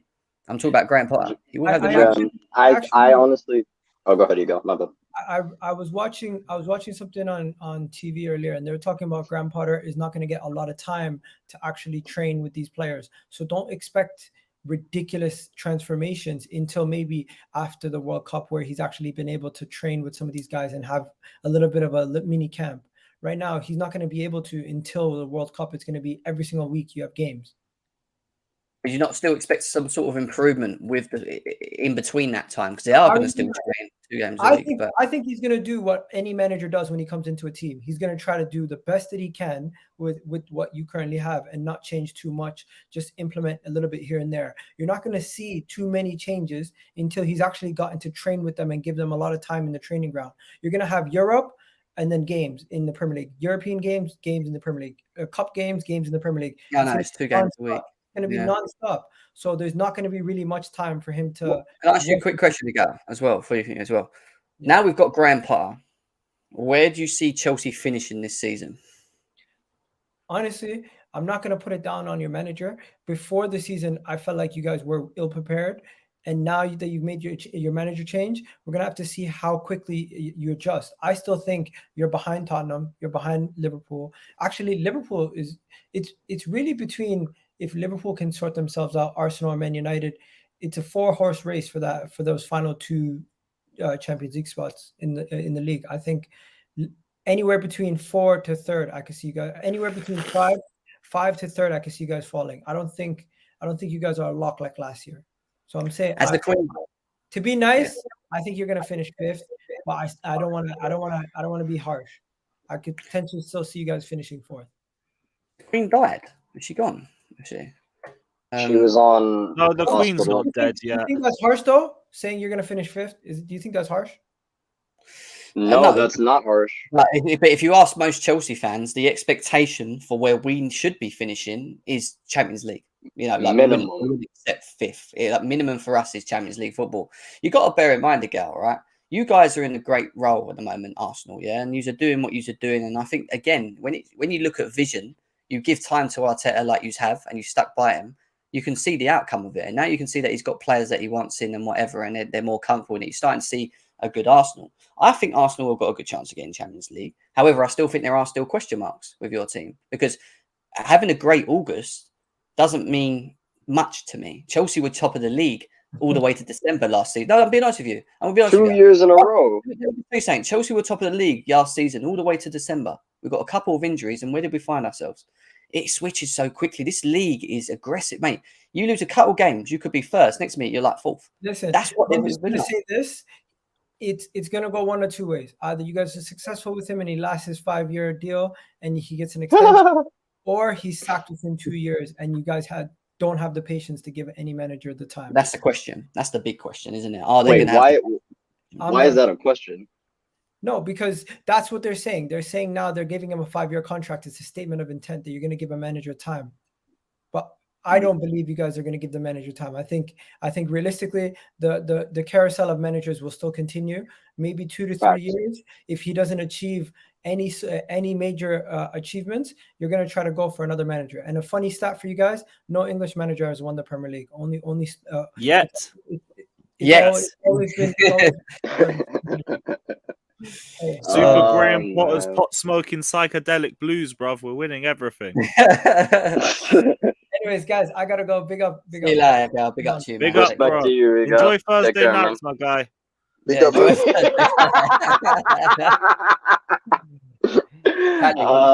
I just deep this Thursday. Yeah, just let me get this quick Tommy T comment out the way. I think it's very clear now that Tuchel was getting sacked regardless. I was under the false impression that Bowley was backing Tuchel as their man to lead into the future. And I just realized 2 things. Our PR game is crazy. I didn't realize it. Like, Bowley has increased our PR game. We were all sitting here stupid. Secondly, Graham Potter. Okay, guys, let's have an honest conversation about Graham Potter. I'm not going to sit here and say he's a bad manager, bad coach, none of that. He's an excellent tactician, an excellent man manager. I would be willing to bet a better man manager than Thomas Tuchel. However, and I can't stress this enough, we just went from a world-class manager to an up-and-coming world-class manager. That's how people view Graham Potter. To be confirmed world-class manager. We don't know yet. You know, it could be, anyway. Yeah, that's what I'm saying. Yeah, it's skeptical. On top of that, he has had 0 UCL quarterfinals. And let me re-stress that. 0. Mighty Chelsea, yeah? We usually see the quarterfinals every year. So this is my issue as follows. We sacked Tuchel because a lot of the fan base felt we weren't going to make top 4. Some of them even thought we weren't getting out of the group stages. Okay, fine, fair. I'm not here to argue about Tuchel getting sacked. This is Chelsea. We sack everybody. If Graham Potter, Sepper's made a comment in the chat. He said, if we get 5th, we have to give him time. Where is the backtracking? I don't get it. I thought we don't tolerate time. It's simple. Potter comes in right now. He is 3 points off of 4th. He is 5 points off the top of the league. If Potter does not get 4th or does not make it out of the group stages, I don't want to hear about time. I don't, because I'm not going to blame Potter. I'm going to blame the owners. You guys put this man in. You're the ones that said he's going to be the better prospective manager in the long term than the other one. But Tuchel would have got us results in the short term. So it's like, hey, look, I back Chelsea every day of my life. I will back any manager that comes in. Like Lewis said, we're Graham Potter psychedelic blues now. Like, it is what it is. All Let's I'm saying go. is I don't keep the same energy. Don't sit here and say we're going to give this man time if he finishes 7th in the league. I'm not hearing that shit. After we sacked Thomas Tuchel, who was 3 points off 4th, I'm not hearing that shit. I'm sorry, but that's pretty much all I got to say. You know, we were 4 points behind. Do you know when we sacked Tuchel, we were 4 points behind a great Man City? No, when you read the stats earlier, I lost my mind. 60 wins, 16 losses. Oh, and you're telling me give Graham Potter time if he doesn't finish 4th? No, fuck off. I'm done. That's all I gotta say. I just want to add something. With Thomas Tuchel. Yesterday I was very sad. Actually, I was very, very sad. But today, when I started looking a bit more into it, I feel like Todd Bowley wanted to sack Tuchel even before the season starts. He just wanted to wait the right moment because the fans. Bowley wants to be nice with the fans, so he knows that he cannot sack Tuchel on the first day of the Premier League. And when I saw Tuchel now in the previous interviews when we were losing games, he was not. You could see that he was mentally gone. Like in terms like Tuchel, something happened in the background that now we're starting getting news that with the ownership and Tuchel wanted certain players like Rafinha, Delete, then could not get those players. Something happened in the background, and then Tuchel felt like maybe he will get sacked. So then he lost the dressing room. The players start putting fuel in the fire. Some players we feel it. We feel it when something goes wrong. We can feel it in the dressing room, in the training. So they all start not care anymore, because I could see in some games where like Dinamo Zagreb, or some people can say yes, we put Mount as a pivot or something, but the player just did not feel like something was missing. And Tuchel, we even with PSG, he got fight with the owners. It happens. So now I don't know if I really like Graham Potter, because I was looking. I watched a lot of Brighton games last season because we played so well. And one thing about Brighton I can say is that when you think about smaller teams, you think that they defend and then counter. But when you look at Brighton, they don't care. Like Brighton plays against any team in the league. They still use possession. They still play attacking football. They go to Old Trafford. Man United had to box with us. That's one thing I can say about Graham Potter, is that he's not coming from a small team where he will be difficult to adjust in Chelsea, because Chelsea play possession football. Chelsea will have to play, will have to hold the ball. But he did that with Brighton. The only thing that I can say with our squad is that he needs to get the front three correct. Give other players chance. Don't be like Thomas Tuchel, where you stick with Mount or Havertz. If something goes wrong, just do what you feel you do, because now there's no big players. There's no 72 million Kai Havertz. There's no just put your player that you feel will succeed, and that's it. That's all I can say. Yeah. So more. Yeah, I hear what you're saying, Dinshin. I hear what you're saying. More news on obviously the Potter announcement is that the first team coach Bruno also joins Graham Potter at Chelsea. Again, that's not a big surprise. He was going to do that. The recruitment guy. What's the recruitment guy's name? I can't find his name. He's good. Yeah, he's good. What's his name? The one that, right? Yeah, he's coming with him as well. He was in the car with him today when he on his way. So he's brought his whole squad with him as well. Paul Barber, is it? No, yeah, I can't remember. But anyway, yeah, he's brought his whole squad with him as well. So it's going to be interesting to see how they utilize this. Hassan, what are you saying? I was going to say quite a lot of things there, but I was going to ask Kali, you been reading my tweets, man? Because some of them sound what I say, man. But, I got to, some of the things I got to reiterate, like with the whole Potter, I think quite a bit of his inexperience in the big teams, I think that may cost him in the future. But I ain't gonna lie to you, even though he's inexperienced in a big team and this is a big step, I'm not gonna blame him. I'm reiterating what Kali said. This is all on Bowley if things go wrong. I think Bowley has fooled us all. I think he wanted Potter from day one.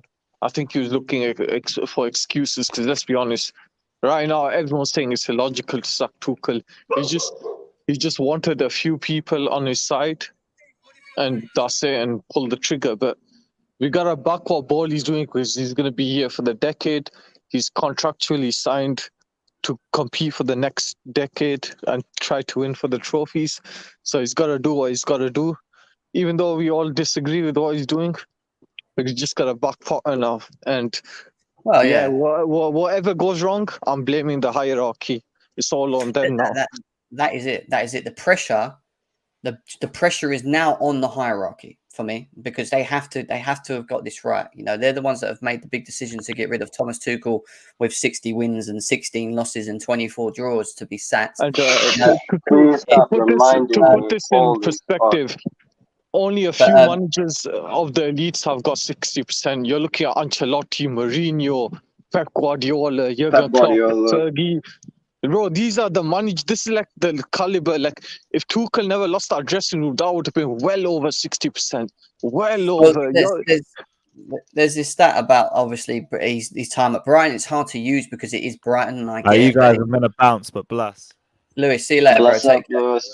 Respect, man. Says, don't want to ruin any potential excitement, but Potter's win rate at Brighton only sits 28.3%, consisting of 44 draws and 42 losses in 120 games. And he has been questioned as to what more he can do to make the players finish the chances they create. He's been questioned to do more with and then it sounds a familiar story.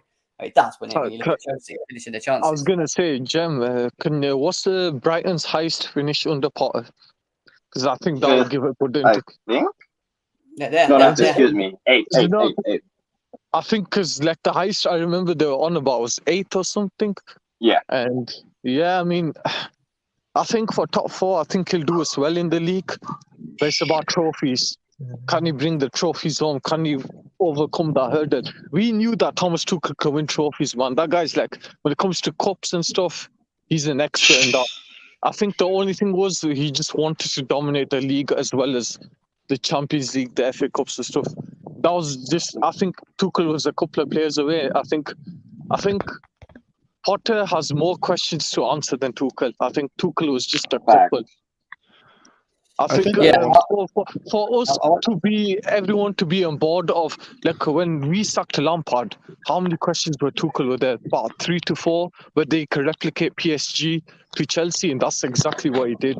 He managed to get. He put them down. He's the only manager besides Mourinho that got the fan base together, and that's a difficult job, you know.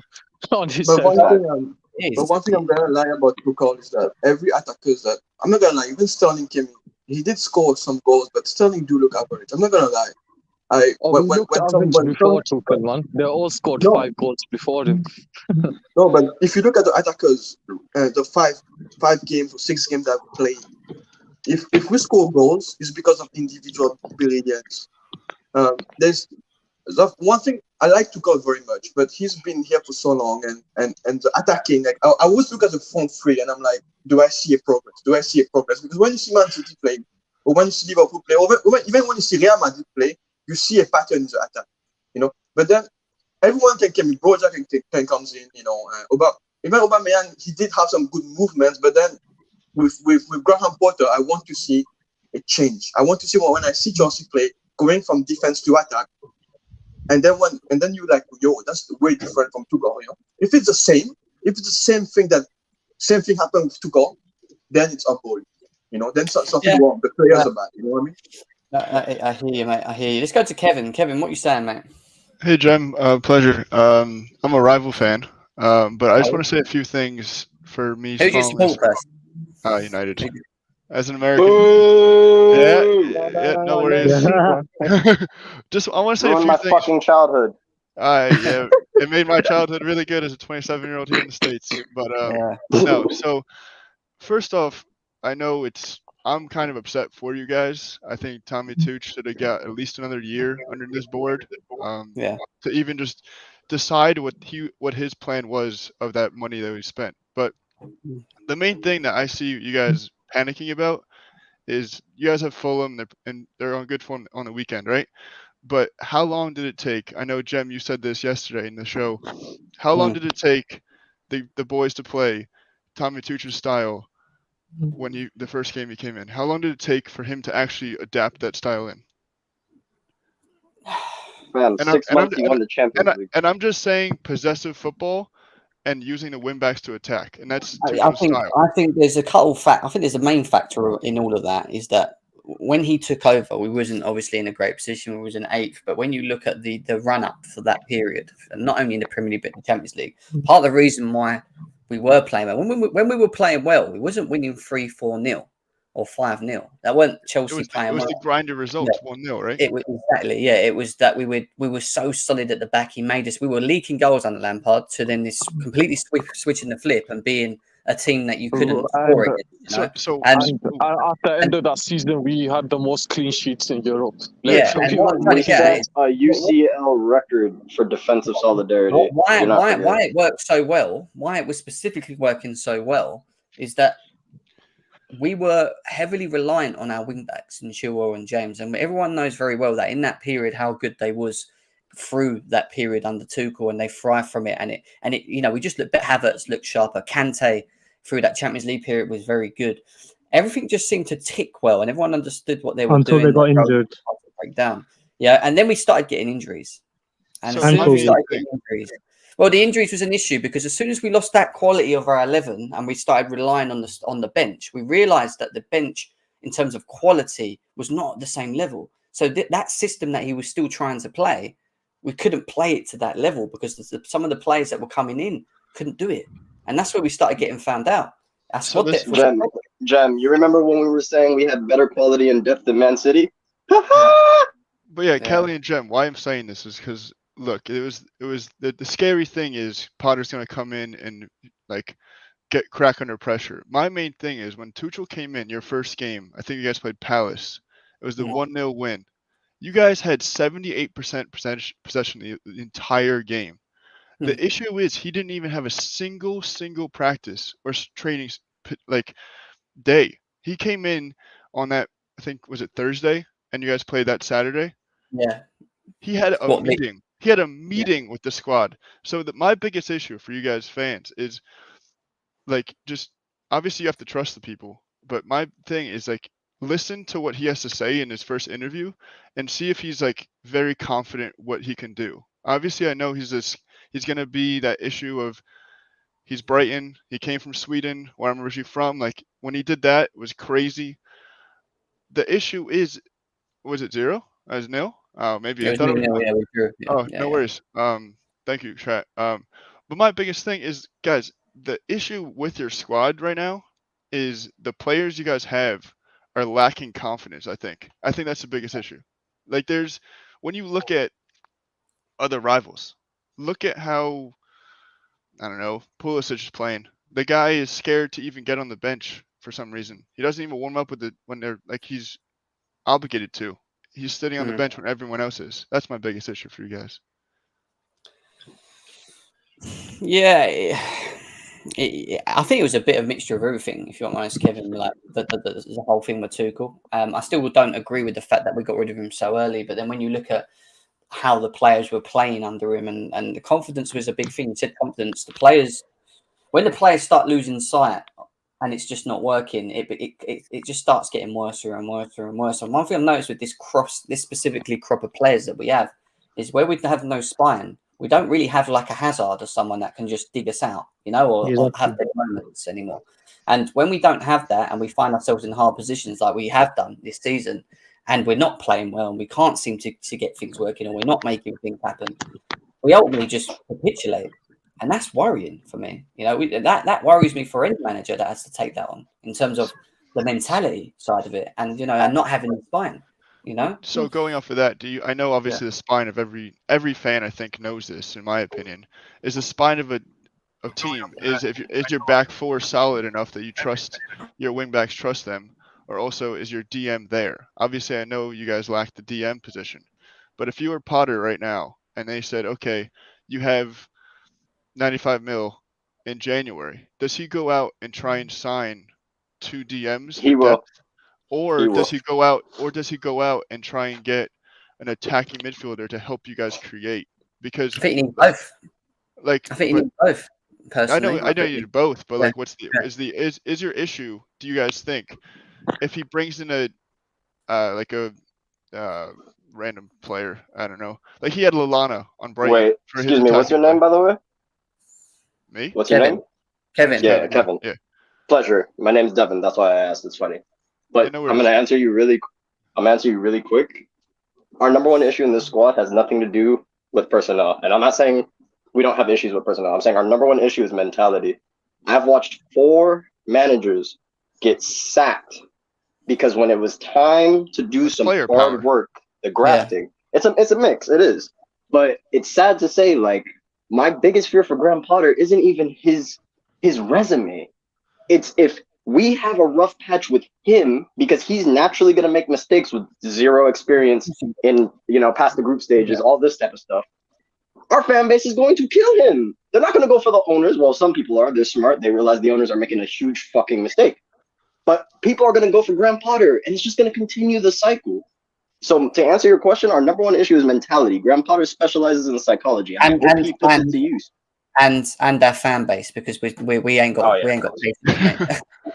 Because we as soon as we get bored and we've had enough of things ain't working, it's what's the next thing we can do? Throw it. And I don't blame us because we've been bought since the Roman thing where we've been successful. We've been built to not really to just get on with it, get rid of one and get the other in and win. And then it doesn't work, get something else in. Just keep getting every manager possible in till we keep winning games and winning trophies. Like that's how we're built. But eventually it comes to a point, and I keep saying it, I said it yesterday, where you can't keep doing that. You need to, you need the longevity. You need to give someone the opportunity to actually overhaul this squad and actually look at the squad and go, this is my squad. When's the last time we've given a manager that opportunity to say, this is my squad? Mourinho, back in 2004. Well, everyone thought Tuchel, but that's what I'm saying. They could have. That was his. They could have sacked him in the summer and got Potter in the summer. It would have made so much more sense. That's the only part that kills me. It doesn't make sense unless Bowley knew the fans were never going to allow him to just walk in and sack Tuchel.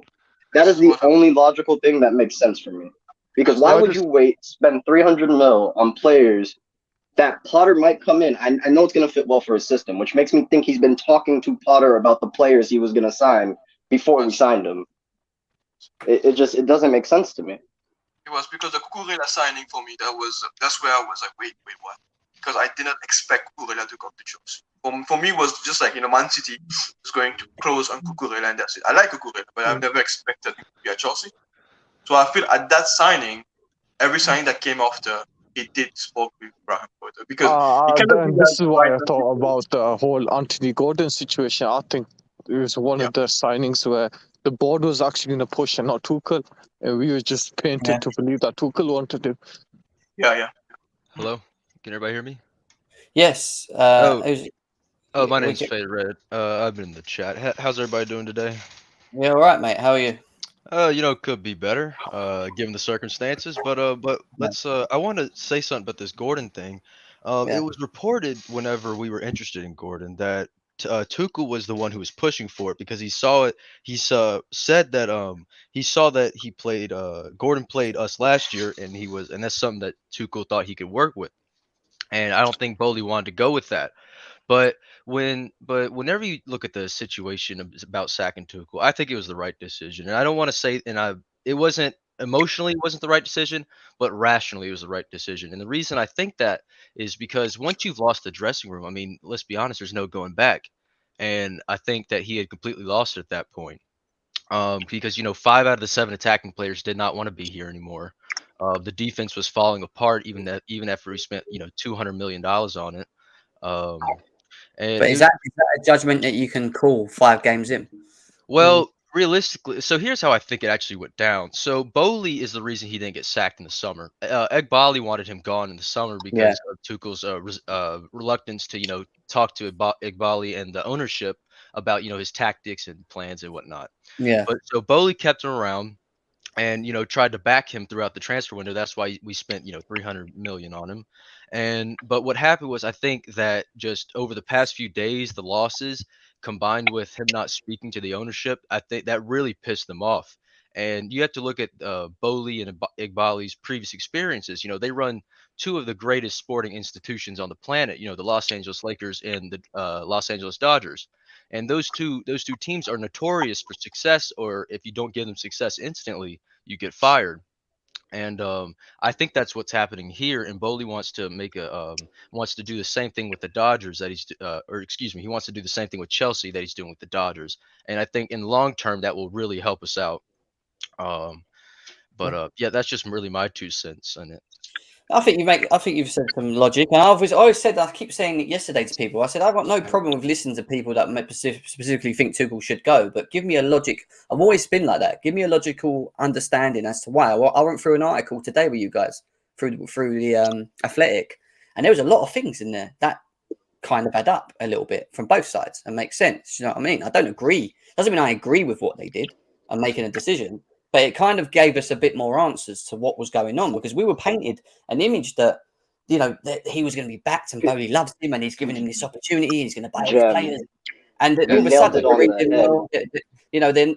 they're both north and south. One's using data analysts to try and find the correct player for that position. The other one has a preference of players that he wants at the club, but wants to be a bit more hands-on with it, and he's not being given that opportunity because they're not entertained, or they're not willing to buy into it. So they kind of just pulled away from each other, and that's a problem in itself at that moment. So you don't think we were fed fake news throughout this whole thing just to make it look all good? Because we all thought, like you just said, that they were on the same page, they're backing each other, they're chummy. Seems it was the opposite. It's scary, isn't it? It's scary. I want to go to AJ next because he's not said anything yet. AJ, what are you saying? What's up, guys? I missed the stream yesterday, but just quick thoughts on Tuchel. I'm sad that it happened, but he didn't help himself, and that's where it comes down to. The owners are looking at, they're looking at it from a business point of view as well as a sporting point of view, and if they're coming and spending, billions of dollars, and then they're buying players, and it's just not working out, and the trend has shown that it's not working out. You got to make cold-hearted decisions, and that's what happened. And I understand everybody feeling, hard done by the decision, or just, feeling sad about it. But that's the thing with this. It's more than just sports. So it's you got to take feelings out of it sometimes. But I mean, going forward, it looked like we got a good coach. He's probably the next after Klopp, Pep, Ten Hag, after these guys in the league, he's probably the next tier of coach. He hasn't been given this type of resource before, so it's still yet to be seen what he does. But as far as just how his team functions and just how the team plays, his Brighton team, just imagine him bringing that same exact thing to our team, then it should propel us to another level, theoretically at least. Everything is not just so straightforward. But I mean, it looks like Bowley and them, they had an idea. I always say this on the streams when I come on streams. American business is different. That's how business works in America. It's cold-blooded. They don't waste time. And that's just how it works. So maybe we have to learn that a bit more. But AJ, yeah. Can I ask you something? Yep. Because you mentioned about American sports, right? Obviously, what I'm saying with American sports, and if I start talking about American sports too much, people will go mad in the chat. But let me make this brief. The Lakers right now are a basketball team from the U.S. that have a dynasty, one of the best teams in the league, right? We have not seen consistent success in that team for 12 years. This is football, brother. If we do not execute certain things appropriately, we can see a 20-year drought like Liverpool.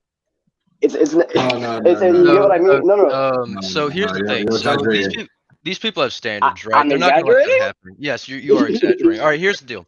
With the Los Angeles Lakers, they have the greatest basketball players on the planet on that team, okay? LeBron James, okay? And they're probably one of the most famous athletes in the world. All right, and this is what he wanted to do with Ronaldo, okay? Now let me tell you what. Now let me put the Bowley and Ronaldo thing in perspective for people, all right? Not just the shirt sales, but Ronaldo brings something to the team that no one else on the planet does. He can reinforce the youngsters, 20 to 24-year-olds. He can make them better. He can build their mentalities. He's also notorious for being probably the best person at putting the ball in the back of the net of anyone to ever exist, okay? And so that's the big issue that we're having.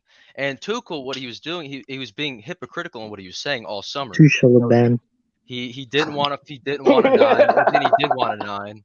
All right, Why are you laughing? What happened? Because he corrected him on how to say Tuchel. Listen, it sounds like Bowley Defense League over here, man. Why? Well, no, I don't want to. I'm not trying to defend Bowley or anything, but I'm just saying he made the most rational decision because realistically, nothing was getting better. Everything was getting worse. We weren't winning. We weren't winning matches. Players weren't buying into the process. Counter the whole Ronaldo argument. Because if Ronaldo brings in, the Ronaldo argument is not the one. What you say he brings in at that age, then why isn't Bayern Munich, who lost Lewandowski, go for it? Why isn't any top clubs going for it? It's as simple as because of his wages. Besides, because his shirt sales will cover the full wages. He made like 14 million. Shirt sales for the club. Can we be realistic here? Adding Ronaldo to this team does not put us into a title contention. Because we're going to have to accommodate him the way we accommodated Lukaku. And I don't want the whole Lukaku saga 2.0 in Ronaldo. And I'm not saying Lukaku and Ronaldo are the same. Don't get it put those two individuals in the same sentence, all right? Never put those two individuals in the same sentence. Lukaku, you know what he did. Ronaldo is probably the greatest player of all time. I mean, what I'm trying to say is I'm not comparing the like for the like. I'm not comparing the players. I'm literally saying we're going to have to accommodate him. Because United, he was accommodated the same way he was accommodated at Juventus. He's going to have goals, everyone else suffers. I'll tell you what. Can I say something? Yeah, you can do in 2 seconds. 2 seconds. Yeah, what it is, you know what it is about Ronaldo, right? I don't think he would have worked at Chelsea for 2 reasons. One, I think he's a big personality, and I think he doesn't press to have been built around. And I don't think if specifically if we would have had Thomas Tuchel there, which we would have, let's just say at that point, I don't think Tuchel would have wanted to do that. And I think we already made that clear when you look at what he did with Romelu Lukaku and how he utilised him. He didn't. Romelu Lukaku. Yeah. And secondly, I think the wage roll was an issue because I don't think he's going anywhere else for no less than at least 300-400k a week. And when you look at what we're trying to do with the wage structure and how heavily pumped it was with Werner's and Lukaku's and whatever else that we've managed to try and get rid of, I don't think that we're going to utilize that much of wages on a player who, I'll be honest with you, when I look at the way we play, I played on a Tuchel with Ronaldo in it, I don't think he would have benefited from it because number one, he wouldn't have worked hard. His pressing and movement wouldn't have helped. And number two, he wouldn't have been created enough for. He would have scored goals and great, he would have done that. But would he have been created enough for? We struggle to create enough in games as it is at the moment. So I don't think it would have worked. But Anara, go on, mate. What do you want to say? Yeah, I just want to say this is a safe play. This guy is as solid as you can get it. The David Moyes kind of guys. You see what I'm saying? It's worst case scenario. You see, Tuchel is easy to fire because it's a high-profile manager. Yeah, it's a high-profile manager. Now you got these English managers that are mid-table managers that will give you a solid performance. You go for the jugular, you try to win. Right in midstream, if it's not working for you, worst case scenario, what you do? You settle for high-scoring draws. You settle for the worst thing you can do is lose. That's what Tuchel do. He hit the red line, reddest of the red lines. You lost to Dynamo Kiev. The worst case scenario, at least get a point, get something. That's what these mid-tier English managers are good at. You see, when you play these Brightons and these mid-table teams, Aston Villas, those guys give you a hard time. They put 5 across the middle. You see what I'm saying? 3 in the back. So if the guy goes with a fancy, okay, I'm going the next first 20, 25 minutes. I'm going to hit these guys hard. I'm going to try to get my score real quick. If he does it like in another 30, 25 minutes, you go 5 across the midfield. Worst case scenario, pick a point and stay in contention. Hey, it's a safe play. It's definitely safe. I just ask you a question. Is there anyone around you? Because blimey hell, you might can they hear you? Is there people around you? If there's anyone like next to you, they probably hear the whole conversation that you're having as well. You No, like to no, shout. it's nobody else.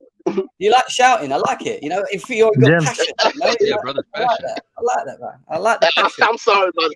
I'm sorry, but I got a high pitched voice. I'm sorry. I'm sorry. A lot of adrenaline. That's what you've got. Lots of adrenaline. You know, you want to let it out. I like that. I like that. Yeah, that's a safe play. Keeping it safe, bro. You know, you try to be extravagant and whatever, trying to be a Real Madrid. If the Real Madrid thing attack, and you're coming up short, you understand what I'm saying? The next halftime, or you understand what I'm saying? In another 30 minutes, change it. Tuchel used to do that. He used to change players. He used to change tactics in the beginning when he started. You know, but all of a sudden he lost his way. Because if things don't work, a lot of teams do it. If things don't work, these English B-tier English managers, they're great. You know those guys that keep the teams in the Premier League, they keep the teams making relegation. Those guys are great at that. Yo, Jim. Wait, hold on. You just said something that just actually scared me. You said this manager is good at scraping out the point where, like, if we're in a losing position, like getting those points back, right? Jim. So what if we get a manager like that because our aspirations are no longer let's compete for the title, let's make sure we stabilize in the top 4? Yeah. No, you're gonna make the top 4 because your points. You pick up points. You see what I'm saying? The Premier League is a marathon. But this is what I'm saying. What is the point of picking up points if we're not competing for the biggest honors? It's Chelsea Football Club. I know, but you see, top players lose form. Hello. They come in, they got a hot streak, and they lose their way like Lukaku. Lukaku was hard coming in. He lost his way. How do you make adjustments? You know, to these fancy players. How do you make adjustments when they lose their way?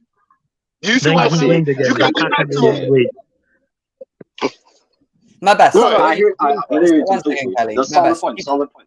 You keep saying my name. What? Speak, bro. Go on. Speak. How you doing, bro? You good? I'm good, bro. How are you? Good. Good. What do you want to say, mate? Keep saying my name. All right. So remember yesterday, because Sam said Brendan Rodgers thing yesterday. Remember? Yeah. That was so funny, man. And then he started to backflip.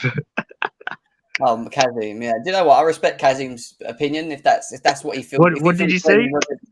Did you say Brendan Rodgers essentially will do better in this club than fucking Tommy Tuchel? That's exactly what he said. Jim, man, you're a legend for this, man. For backflipping, you're a legend, man. I didn't say it. It wasn't me that said it. It was Kazim that said it. I didn't say anything about it. Like I said, everyone has the right to any opinion. That's a crazy opinion. Yeah, that's his opinion, and he sticks by it as well. He sticks by it. AJ, what are you saying? You're muted, mate, or your mic's not working, or something. Yo, AJ, with the background lighting coming naturally. Wow, come on, AJ, you've got the perfect settings, bro. You're in the city. You got. Come on, you got to get that mic working. Let's go. Yo, you hear me? Yeah. Right. Yo, what do you guys think?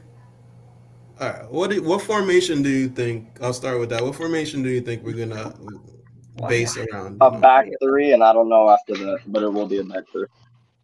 It won't be a back 3, or it will be a back 3. WILL. You'll start with the standard 3-4-3.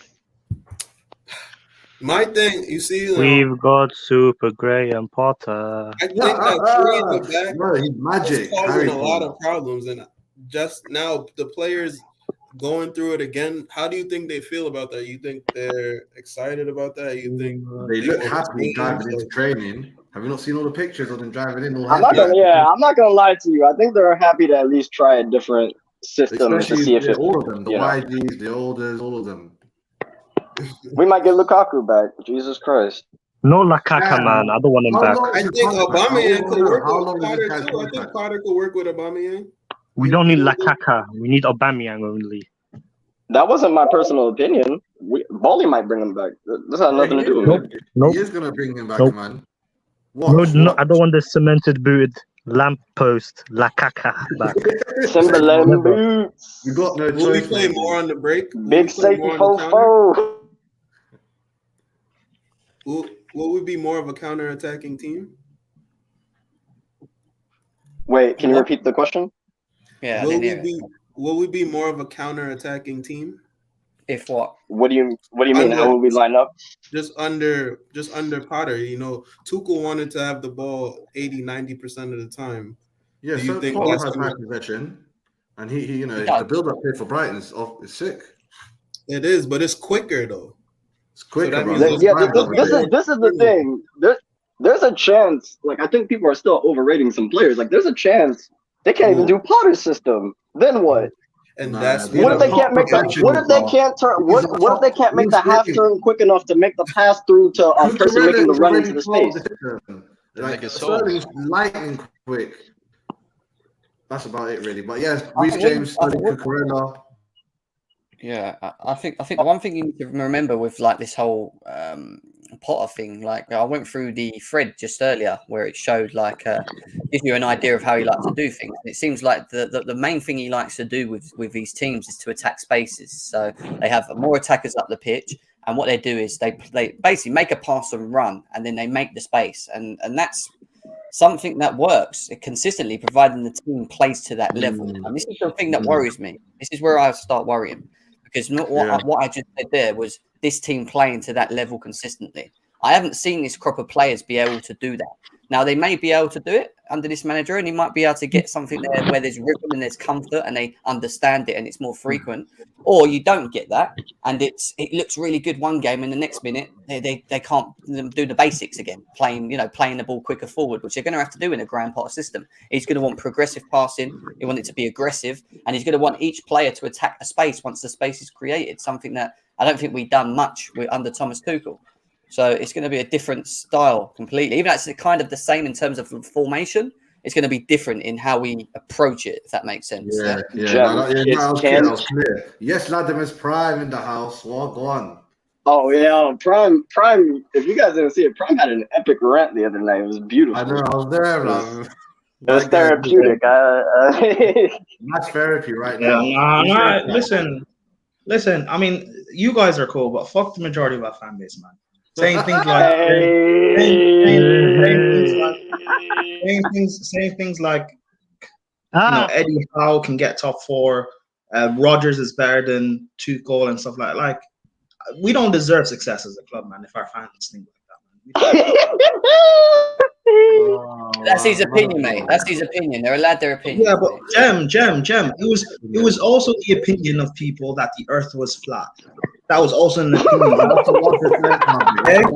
Okay. It was also I don't want this to sound a bit grim, but it was also the opinion that people thought it was okay to enslave certain people. That opinions.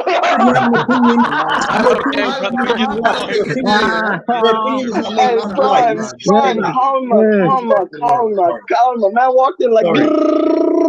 Sorry, your opinion does not make you. Your opinion does not make you. You have nothing to back it up. What Potter? Because Potter nearly challenged for Liverpool in a title. He nearly won the league for Liverpool. What does that mean? And I like Brendan Rodgers, but he's not that guy. And Potter maybe might end up being that. Who knows? I don't think he will. But is that a genuine world class manager? All right, look. Wait, really quick. Why do you say why you don't think he'll become that? What makes I personally don't think. I think Potter gets extremely overhyped because of the style of play he plays at Brighton. I don't personally think he'll English. However, here's the thing. I might end up being wrong. It's cool. The thing is, I'll tell you what it is. Brian don't like English managers. He hated Lampard. No, it's not. No, but Jem, that's not true because I rated Harry Redknapp and I rate Scott Parker. What the fuck? Wait, no, Prime. You can't come here and say I didn't rate these Englishmen. I rate Potter over Harry Redknapp. Come on, my guy. No. But again, you guys have to listen. I rate them for the level they're at. I'm not saying bring them to Chelsea. I'm not dumb.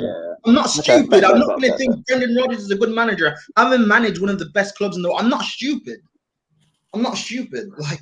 for the level they're at, they're good. Like, and maybe Potter might end up being something, maybe, but like that's a long jump. But the thing is, while he's here, like 3-4 years, have him rebuild the squad. I'm not going to get onto him. There are the majority of players in the squad, like I said yesterday, are not good enough. They need to go. A lot of these players that people stan, like Mount and Havertz and there stuff. we go. These guys aren't good. So it's going to take Potter time. And Chelsea fans who say they're tired of this fire and hire stuff, they want to give the manager time. When Potter goes through a bad patch and we're getting battered and piped by teams, I want to see the energy. I just want to see the consistency of let's get Potter. I did say that too, Prime. I said that we'll throw Potter out the bus when we go through a bad patch. Because you guys wanted to get relegated with Frank, but with Tuchel, who won us a Champions League and tactically outclassed Pep, Klopp, Ancelotti, Zidane. He outclassed all of these world-class managers. He's not good enough because of what? He can't win a league with Ruben at wing-back. Are you guys crazy? Nah, man. Chelsea fans don't deserve it. When you say guys, you ain't the one here because I ain't a part of it. Like, hey, no, Jem. I'm talking about the majority of these families. If what I'm saying doesn't apply to any of you guys, then it's cool. But like, and I don't even want to name names because I don't want to say like act like I'm causing beef. But like, I don't know, man. Whatever. We're gonna end up being. I said this when we hired Lampard. I don't want us to turn into Arsenal. We're gonna turn into Arsenal soon enough. Like, just be prepared. When I said it, I'm American. Be prepared. A young up and coming manager that has young players saying that, oh, we're the best young team in the league. Oh, we played Man City. We played well, but we lose 3-0. We lose 4-0. That's gonna be it, man. But it is what it is. You guys are gonna gas up on Gallagher because of it. He's giving the ball away in midfield. Like, whatever. I'm cool. This is what you. At least I've seen 2 Champions Leagues in my lifetime. I'll die at this point. It doesn't matter. I've seen 2 Champions Leagues. I'm fine. Yeah, that's what I've seen it all. Every trophy get lifted. I can. If it is what it is, you know. Trust the process, people. Trust the process. I don't. And also, can I just say this, Bowley? Yeah.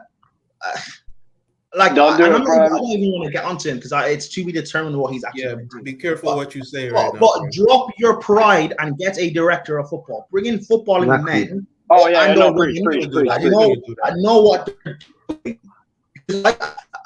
Man United fans and Arsenal fans say you have Cronkies, you have Glazers. I don't believe that. And I don't believe the Cronkies and Glazers and FSG are as bad as what they all make them out to be.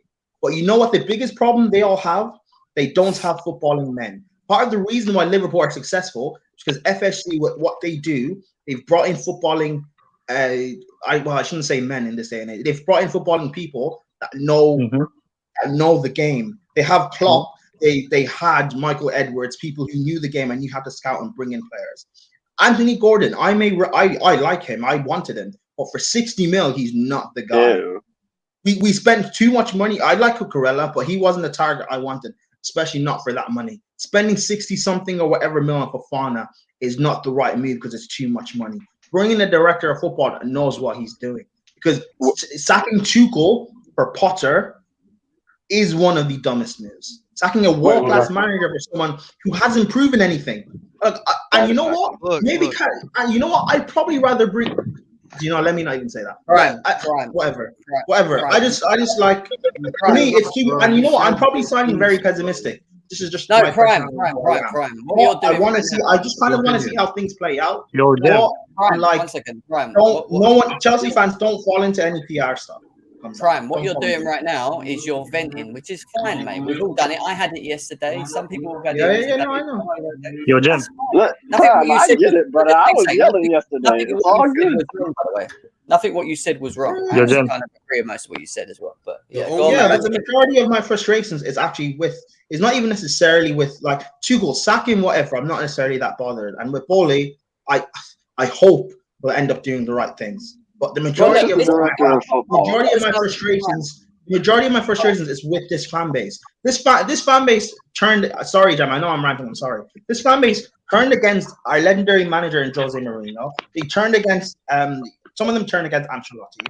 They turned against Conte. He won us a league. He turned against everyone. Hold on. Yes.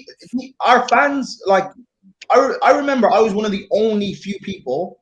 like Jem, you remember on the terrace days, one of the only people who was like wanted Frank out from the get-go, and everyone was saying they'd back Frank no matter what. Let's back him. We lose 3-1 to Arsenal, and the whole fan base changes. Where is the consistency of give him time? Tuchel won the Champions League with Joe at wing back.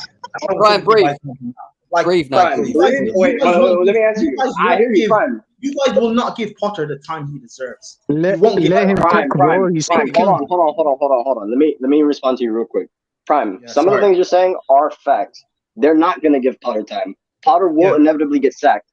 How much we win, I don't know. But listen, at this current point, listen. At this current point in time, inshallah, it is what it is. He should have sacked Tuchel in the summertime, brought in a director of football if you knew you were purchasing the club for $4.2 fucking billion. Yep. Then from there, everything else he's done is right. The outgoings, getting rid of the old group, and bringing in his new people, right? But that should have been done before the season took off. So the reality is, with how cutthroat we see Bully is, and this fan base, you have to be over the age of 35 to have seen an era before Roman. Do you understand? To know what it was like when Chelsea were not a big club. People are spoiled. They don't know what it's like.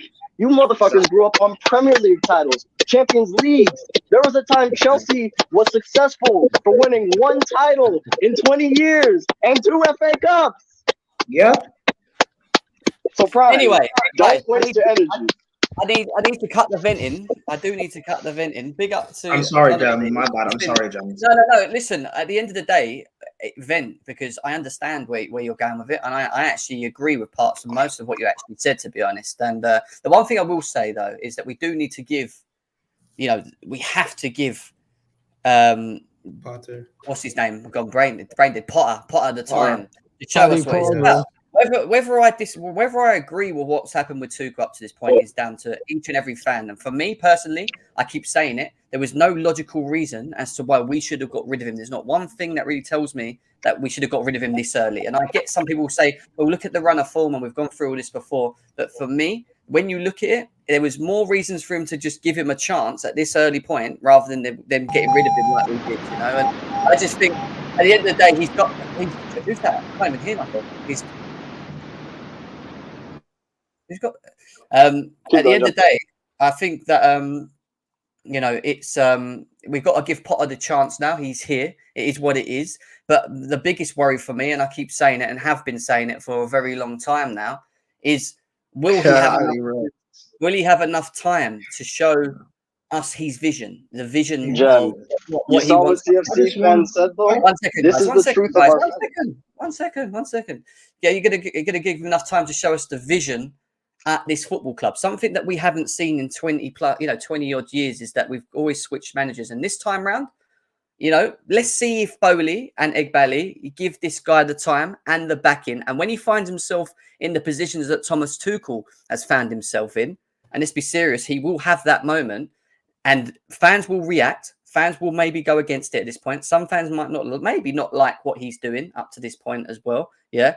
I want to see backing. I want to see him get through it so that he's been given enough time to show us what it is that he's doing, and let him die on his own sword, man. Let these managers actually die on their own swords for once, No, big up to Ali in the chat as well, man. Jem, it's hard for managers to at Chelsea. Managers at Chelsea haven't really died on their sword. Like there are fans in this. There are fans in our fan base that genuinely think we have a squad that should be challenging for the league, if not winning it this season.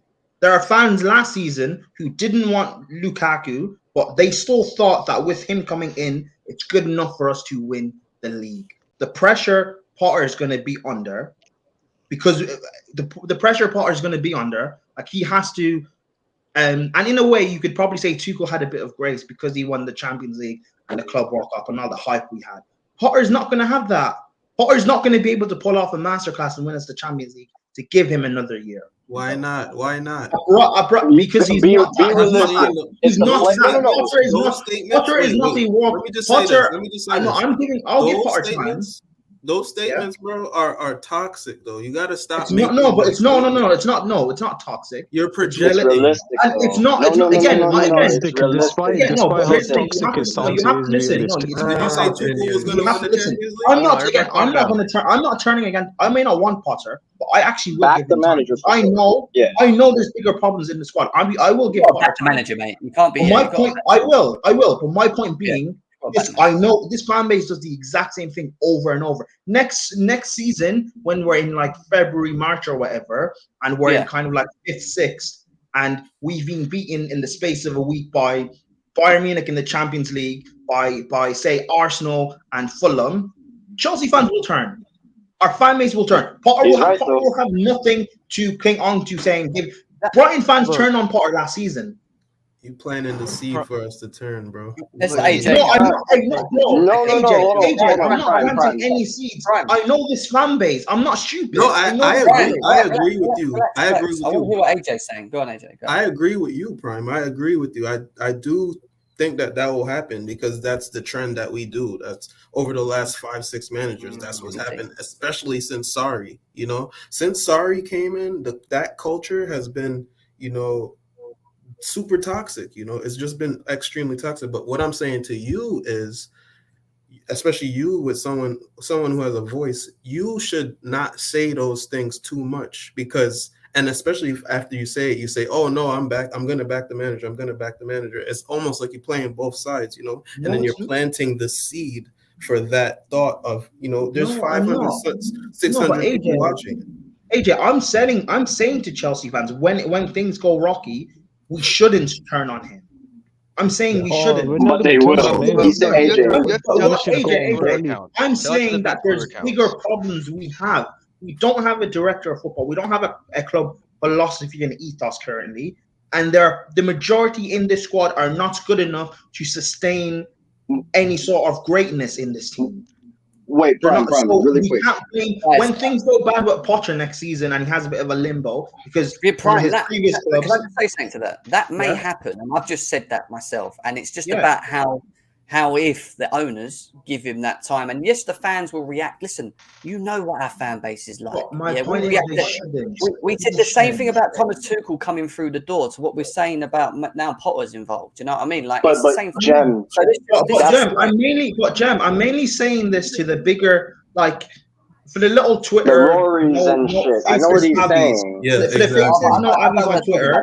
Hold on. The faces, not Avi guys on Twitter. I don't care what they say. For the people who have a voice in this fan base, like me, you, Monster, Dammy, Eunice, etc., we've got power to kind of, I guess, tell Chelsea fans to relax and not turn on him because there are bigger problems in this squad. But people will have their own agendas and say, "Oh, it's not working because of it's Jorginho in this team." People will have agendas and say it's because of Kepa. The media does that. But it's a whole squad problem.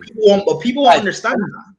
Prime, I agree with you. I have to get out of it now. It's been 2 hours and 20 minutes. I love the show. It's been a great show. I want to. If I can continue another hour, I would, and I'd open because people are saying I want to get in. I want to question this. I want to do that. Sorry, guys. I am still over 800 of you guys here, but I do need to go. We're going to be back tomorrow. Back the manager. You got the match. You got the match reaction, the match preview to the Fulham game, which we still need to do. And I'm sure we'll probably still talk about Graham Potter. We can continue this. We can continue this tomorrow as well if you want to. And everyone's welcome on. The lines will be open again after I've done my little speech at the beginning. Back my dog, Harry Potter. Anyway, big up everyone. Thanks to everyone. Faded Red, Callie, AJ, Hassan, CFC OG, Prime, everyone that came through today. Big up to you guys. Make sure you hit the likes as well. Smash the like buttons. And in the comments below, let us know what your expectations are of Graham Potter this season. I'm interested to know what you missed the super chat. Huh? You missed the super chat. You should get that before you goes up. Oh, sorry. Sorry, Tuchel. Sorry, mate. Thank you for the donation. He says the fan base is the only fan base that has Savić Lambert Cobham Tuchel sexuals. Potter has a 5-year contract. Let's see how it plans. And do you know why? Do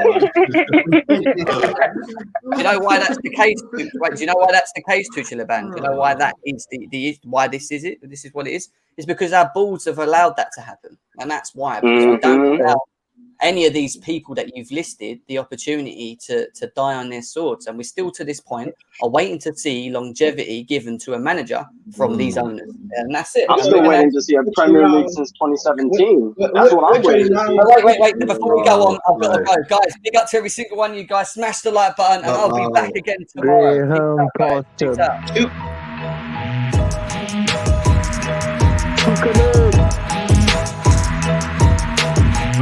Great.